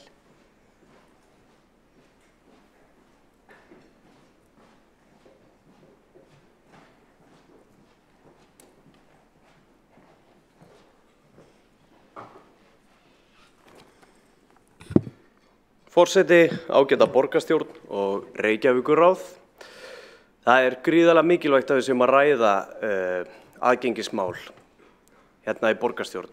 En þetta málefni hefur verið að fá meiri og meiri athygli síðustu misseri. Árið er 2023 og þessi mikla vitundavakning í málefnum sem tengjast aðgengi hefur verið gríðarleg upp á síðkastið eins og ég segi og einn maður á kannski mikinn þátt í því, hann heitir Haraldur Þorleifsson sem byrjaði að rampa upp Reykjavík. Það gekk svo vel hjá honum, hann ákvað bara að rampa upp allt Ísland. Og þess vegna þurfum við að vera algjörlega meðvituð það að aðgengismál og það að bregðast við lélegu aðgengi, það er mannanna verk. Það er í okkar höndum. Og við verðum sérstaklega að passa upp á það að þegar við erum að tala húsnæði fyrir börn og ungmenni, að þau upplifa ekki strax hindranir í æsku. Það eru hættuleg skilaboð sem við erum að senda. Þannig að ég fagna þessari tillögu gríðarlega og samþykkja sjálfsögðu þessa vísun inn í aðgengis- og samráðsnefnd fatlaðs fólks. Sjálfur sat ég í aðgengis- og samráðsnefndinni stóran hluta síðasta kjörtímabili og það kom mér svolítið óvart hvað það var lítill í rauninni sjóður sem að nefndin fékk úr að móða í þessi málefni með hversu mikilvæg hún er og sérstaklega þeim einstaklingum sem eru háðir því að komast leiðar sinnar öðruvísi en gangandi og hvað þá þeir sem í hjólastól. En málin að mjakast, það vitundavakning en þau mjakast allt og hægt og rólega.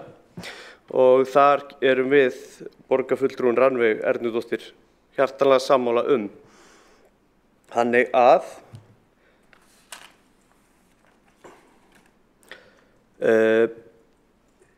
ég vil aðeins að fjalla ritgerð sem að félagi minn, góði vinur, heitinn Gunnar Karl Haraldsson, sem var sjálfur með fötlun og notaði hjólastól.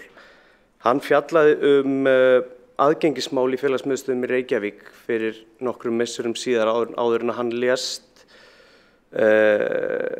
Og þar tók hann 5 félagsmiðstöðvar í Reykjavík bara að handahófi og kannaði sjálfur aðgengið í þeim félagsmiðstöðum. Ég ætla ekki að fara djúpt ofan í það nákvæmlega hvernig þessi rannsókn hans var, en hans niðurstaða var sú að hann upplifði hindranir í rauninni, einhvers konar hindranir í öllum félagsmiðstöðunum sem hann valdi að skoða. Og ég ætla bara að vitna beint í ritgerðina hans með leyfi forseta. Með því að vera ekki með aðgengi í félagsmiðstöðvar Reykjavíkurborg að fara gegn sáttmálum eins og barnasáttmálanum og réttindum fatlaðs fólks. Það óboðlegt. Síðan vitnar hann í aðra fyrirspurn og tillögu sem ég lagði fram í aðgengis- og samráðsnefndinni á síðasta kjörtímabili, en þar segir hann, aftur með leyfi forseta, borgarfulltrúi Reykjavíkurborgar sendi fyrirspurn á byggingafulltrúa Reykjavíkurborgar að fá yfirlit yfir þann fjölda undanþága sem Reykjavíkurborg hefur veitt vegna aðgengismála. Svarið sem hann fékk var að vegna fjöldamála yrði of tímafrek vinna að fara í gegnum öll skjöl og finna út hvar hefur verið veitt undanþága þar sem slík erindi eru hvergi á skrá hjá Reykjavíkurborg, tilvitnun lýkur. Sem segir okkur það, við vitum ekki hvar undanþágurnar eru og þess vegna miklu erfiðara að bregðast við þeim. Við þurfum að halda utan það sem við erum að gera til að geta lagað vandann. Þetta óskup einfalt. Við þurfum að kortleggja umhverfið okkar og fara í aðgerðir. Takk fyrir. Borgarfulltrúinn hefur lokið máli sínu og komið hefur málsmeðferðartillaga að vísa til meðferðar aðgengis- og samráðsnefndar í málefnum fatlaðs fólks og forseti hringir inn. Og ég get ekki betur séð en að við séum öll hér inni. Þeir sem eru samþykkir þessari málsmeðferðartillögu gefið merki og hún samþykkt samhljóða. Þá komið að síðustu tillögu dagsins, en ekki þeirri sístu. Það tillaga í ungmennaráði Vesturbæjar, miðborgar og Hlíðar að skyndihjálp verði kennd reglulega á öllum stigum grunnskóla. Og frummælandi með þessari tillögu fulltrúi úr ungmennaráði Vesturbæjar og miðborgar og Hlíða og þar Úlfhildur Elísa Hróbjartsdóttir, gjörðu svo vel.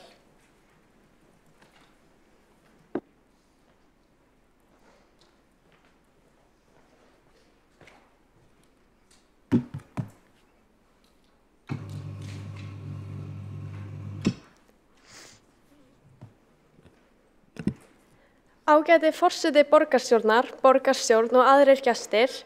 Ég heiti Úlfhildur Elísa Hróbjartsdóttir og ég kemur ungmennaráði Vesturbæjar, miðborga og Hlíða. Og við leggjum til að skyndihjálp verði kennd í öllum grunnskólum á hverju skólaári nokkra klukkutíma í senn. Kafli 23,4 í aðalnámskrá grunnskóla styður við þetta. En í honum stendur með leyfi forseta að nemendur eigi að geta beitt helstu atriðum skyndihjálpar, endurlífgun og bjarga jafningja á stutta sundleið. Ekkert okkar í UMFH hefur verið kennt skyndihjálp og sýnir það fram á að grunnskólar séu ekki að fylgja aðalnámskránni eftir. Það að skyndihjálp sé ekki kennd stofnar öryggi okkar allra í hættu og þetta því gríðarlega stórt vandamál sem við verðum að takast á við í sameiningu. Eins og þið vitið þá bjargar góð kunnátta í skyndihjálp mannslífum, en vissuð þið að hún bjargar einnig dýrum. Ég hafði nefnilega lært hjartahnoð af sjónvarpsþætti þegar ég var yngri og þegar dverghamstrinn minn, hún hamstrína, fékk hjartastopp, kom sú kunnátta sér vel. Það sem að með hjartahnoðinu, sem var klárlega framkvæmt vitlaust, náði ég með einhverju kraftaverki að endurlífga greyið hamstrinu og lengja líf hennar 2 ár. Ég man enn þann dag í dag eftir kvíðanum og óttanum sem fylltu líkamann minn þegar ég sá hana hamstrín mína liggjandi grafkyrra í yfirliði. En það var þá sem ég áttaði mig á því hve lítið ég vissi í raun skyndihjálp. Ég vissi ekkert hvað ég var að gera. Kæra borgarstjórn, hvað þetta hefði ekkert verið dverghamstur? Hvað manneskja hefði fengið hjartastopp beint fyrir fram að mig? Hefði hún dáið af því mér var ekki kennt að framkvæma skyndihjálp?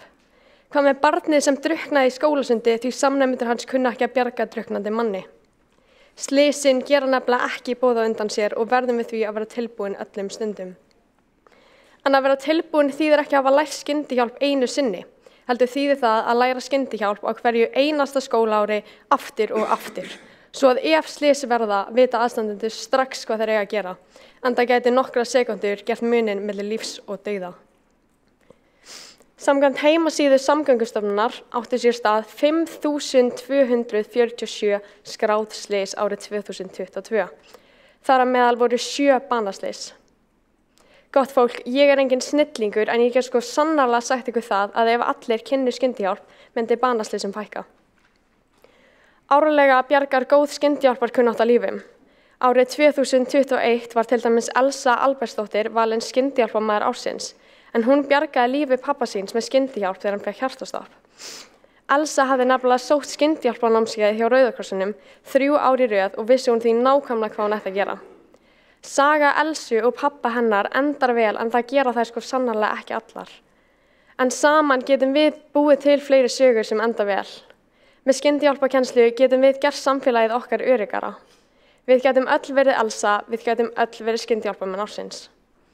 Kæra borgarstjórn, við vitum að til okkar kostnaðarsöm en hér hverri krónu vel varið. Við viljum þó benda á að hægt vera að sýna börnum á yngsta stigi grunnskóla kennslumyndbönd skyndihjálp til að spara pening. Við í ÖMVH leggjum til að fagaðilar frá til dæmis björgunarsveitinni og Rauða krossinum fara með kennsluna, en það gríðarlega mikilvægt að hún sé kennd rétt og af nákvæmni. Við biðjum borgarstjóra og borgarstjórn að samþykkja tillögu okkar og fara strax að vinna því að innleiða skyndihjálparkennslu í öllum grunnskólum Reykjavíkur og fylgja þannig aðalnámskránni eftir. Tillögu okkar með hagsmuni allra borgarbúa í huga, en það bjargar góð kunnátta í skyndihjálp, lífi manna og dýra. Gott fólk, þetta ekki bara önnur tillaga, þetta mál upp á líf og dauða. Takk fyrir. Fulltrúinn hefur lokið máli sínu og tekur þá til máls Magnea Gná Jóhannsdóttir, borgarfulltrúi Framsókn. Gjörðu svo vel.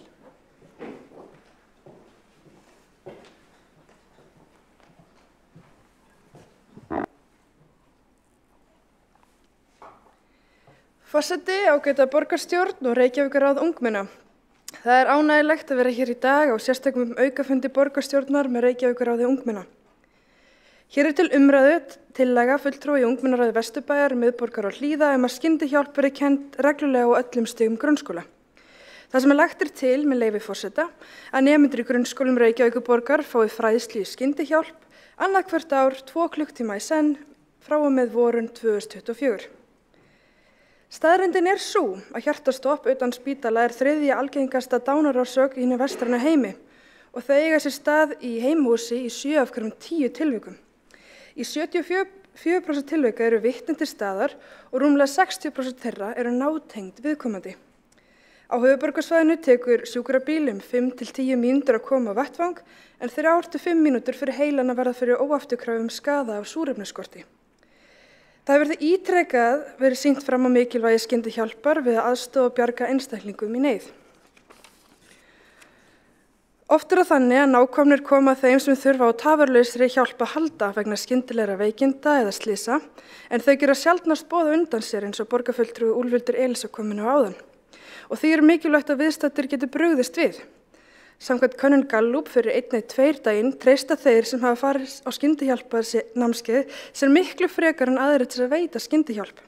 Engar ef námskeið átti sér stað á síðustu 3 árum. Því lífsins alvara að börn jafnt og fullorðnir fái þjálfun í skyndihjálp reglulega. Dæmin hafa þá sýnt okkur að börn geta bjarga mannslífum eins og borgarfulltrúi Úlfhildur Elísa sagði okkur frá. Að auki má benda á að skyndihjálpar manneskja árið ársins 2022 að mati Rauða krossins var Arnar Ingi Davíðsson sem var 14 ára þegar hann bjargaði 10 ára bróður sínum úr snjóflóði. var hann valinn fyrir að hafa sýnt einstaka hetjudáð og snarraði í þeim aðstæðum. Árið 2018 var komið á fót átakinu Börnin bjarga eftir hvatningu Endurlífgunarráðs Evrópu með stuðningi Alþjóða heilbrigðismálastofnunarinnar að innleiða markvissa endurlífgunarkennslu með grunnskóla. Leitt hefur í ljós að þjóðir sem hafa tekið upp slíka kennslu hafa á skömmum tíma náð að þrefalda þátttöku vitna í endurlífgun og tvöfalda lífin eftir hjartastopp utan spítala. Börnin bjarga nú skyldufræðsla í skólahjúkrunarfræðinga allt land fyrir nemendur í 7., 8. og 10. bekk. Síðustu 3 ár reyndist mjög erfitt að framkvæma þessa fræðslu vegna sóttvarnaráðstafana og skólaárið 2020 til 2021 fengu því aðeins 25% nemenda þessa fræðslu frá skólahjúkrunarfræðingum heilsugæslunnar á höfuðborgarsvæðinu. En vonir að hægt verið að sinna þessari fræðslu betur þetta skólaárið. Skyndihjálparnámskeiðið felur hins vegar í sér lengri og ítarlegri þjálfun fyrir nemendur og leiðbeinendur þurfa sérstöku réttindi til þess að sinna því. Í niðurstöðu könnunar rannsóknaráðs umferðaröryggismála á skyndihjálparkennslu í grunnskólum frá árinu 2004 kemur fram, með leyfi forseta, tilvitnun hefst, áhugi fyrir skyndihjálp í skólakerfinu og skilningur fyrir mikilvægi þess að allir geti veitt fyrstu hjálp þegar á reynir. Fræðsla til almennings ekki verks eins aðila eða stofnunar heldur samstarf fjölda aðila. Samstarf eitthvað sem skiptir alla máli, samstarf að kenna skyndihjálp, tilvitnun lýkur. Áður en tekið ákvörðun að aukna kennslu í skyndihjálp í grunnskólum þarf að skoða kennsluna heildstætt í samhengi við samstarf þá aðila sem kenna skyndihjálp og hafa fagþekkingu á skyndihjálp. Leggið því til að tillögunni verði vísað til skóla- og frístundaráðs til frekari útfærslu og faglegrar umfjöllunar í samráði við Reykjavíkurráð ungmenna.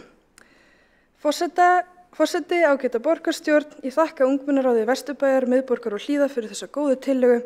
Það betra að kunna skyndihjálp og þurfa ekki að nota hana en að þurfa að nota skyndihjálp og kunna hana ekki.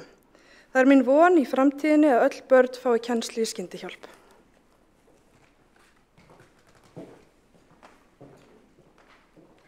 Borgarfulltrúinn hefur lokið máli sínu. Er það rétt skilja á forseta að þú ert að leggja til að málinu verði vísað til skóla- og frístundaráðs? Já, takk fyrir það. Örstutt andsvar verður náttúrulega helst að koma meðan að ræðinni stendur en forseti ætlar að gera undanþágu með það. Gjörðu svo vel, Sandra Hlíf og Karis. Takk, ætlum ekki lengi fundin en bara takk fyrir þessa tillögu og takk fyrir þessa yfirferð borgarfulltrúa Magnea Gná. Bara ein spurning af því nú bara velti upp þeirri spurningu hvort að við séum ekki uppfylla í raun og veru aðalnámskrá þar sem að það stendur. Með leyfi forseta við lok 7. bekkar getur nemandi beitt helstu atriðum skyndihjálpar, endurlífgun og bjarga jafningja á sundi, stutta sundleið. Við lok 10. bekkjar framkvæmt og útskýrt helstu atriði skyndihjálpar, endurlífgun og björgun úr vatni og notkun björgun áhalda, bjargað jafningja á björgunarsundi. Mín spurning til borgarfulltrúans hvort að það sé þá staðan að ekki sé verið að uppfylla aðalnámskrá og hvort það standi þá til að bæta úr því. Borgarfulltrúinn hefur lokið við að veita ansvar. Mátt geta snöggva á mikrofónum. Gjörðu svo vel. Svara þá ansvari Magnea Gná. Jóhannsdóttir, gjörðu svo vel. Forseti, takk fyrir þessa spurningu. Borgarfulltrúi Sandra Hlíf Karis. Það var árið 2018 komið á átakinu Börnin bjarga sem var innleitt á öllu landinu og og það skylda skólahjúkrunarfræðinga að kenna þetta námsefni og þetta samræmt við leiðbeiningar Alþjóða heilbrigðisstofnunar og ég gerir ráð fyrir að þar sé þetta kennt sem þú nefnir í aðalnámskrá en getur ekki fullyrt akkurat inntak kennslunar, ég ekki algjörlega inn í þeim málum. Hins vegar það ljóst að þetta hefur ekki verið kennt í COVID út af sóttvarnatakmörkunum. Og ég vona bara innilega að þetta verði tekið til skoðunar og elt í framhaldinu. En samkvæmt þessi verkefni eiga börn í 7., 8. og 10. bekk að fá þessa fræðslu. Borgarfulltrúinn lokið við að svara ansvari og þá ansvörum lokið. Hér málsmeðferðartillaga það að málinu verði vísað til skóla- og frístundaráðs og allir eru á staðnum. Við förum í atkvæðagreiðslu. Þeir sem samþykkja þessa málsmeðferðartillögu gefi merki. og hún er samþykkt samhljóða. Þá erum við komin að lokum þessarar dagskrár og ég verð að segja að þessi borgarstjórnarfundur er efnislega ekkert svo mjög ólíkur þeim borgarstjórnarfundum sem að fara hér fram 2 sinnum í mánuði. Vanalega eru 4 til 8 mál á dagskrá, hér höfum við haft 7. Hér höfum við rætt andlega velferð og viðtalsmeðferðir, það gerum við mjög gjarnan hér, eins og þið heyrðuð á þeirri pólitísku umræðu sem fór fram. Hér höfum við rætt kynfræðslu og kynhegðun og við gerum það líka mjög gjarnan. Við höfum líka rætt hérna fjármálalæsi og hagræðingartillögur og tengdum því svefni sem að þið heyrið að við höfum áhuga á að mögulega koma með dramatískar tillögur í framtíðinni. Þannig að það er eitthvað sem að þið skuli kannski fylgjast með í framtíðinni með hvað við ræðum hér. Við höfum einnig rætt hér fallegt umhverfi og nú hér í þessu tilviki skólaumhverfi, en við ræðum mjög gjarnan hérna skipulagsmál og fallega borg, þannig að þessi tillaga var alveg í þeim anda. Við höfum einnig rætt hérna aðgengismál og það er nefnilega alveg rétt að við ræðum þau gjarnan hérna og höfum tekið stolt þátt í römpum Reykjavík og borgarstjórn hefur margoft lýst yfir áhuga sínum á að auka þar í og skiptir þar máli. Og svo ræddum við að lokum hér mál upp á líf og dauða, sem er þá skyndihjálpar átak. Og þannig ég segi til ykkar í Reykjavíkurráði ungmenna kærar þakkir fyrir frábær málefni. Þið eruð, nú get ég ekki sagt með leyfi forseta en ég segi þó samt, með mínu leyfi þið eruð spot on og takk fyrir það. En ekki eru fleiri mál fyrir dagskrá þessara fundar og forseti segir því fundi slitið. Klukkan er 17:27.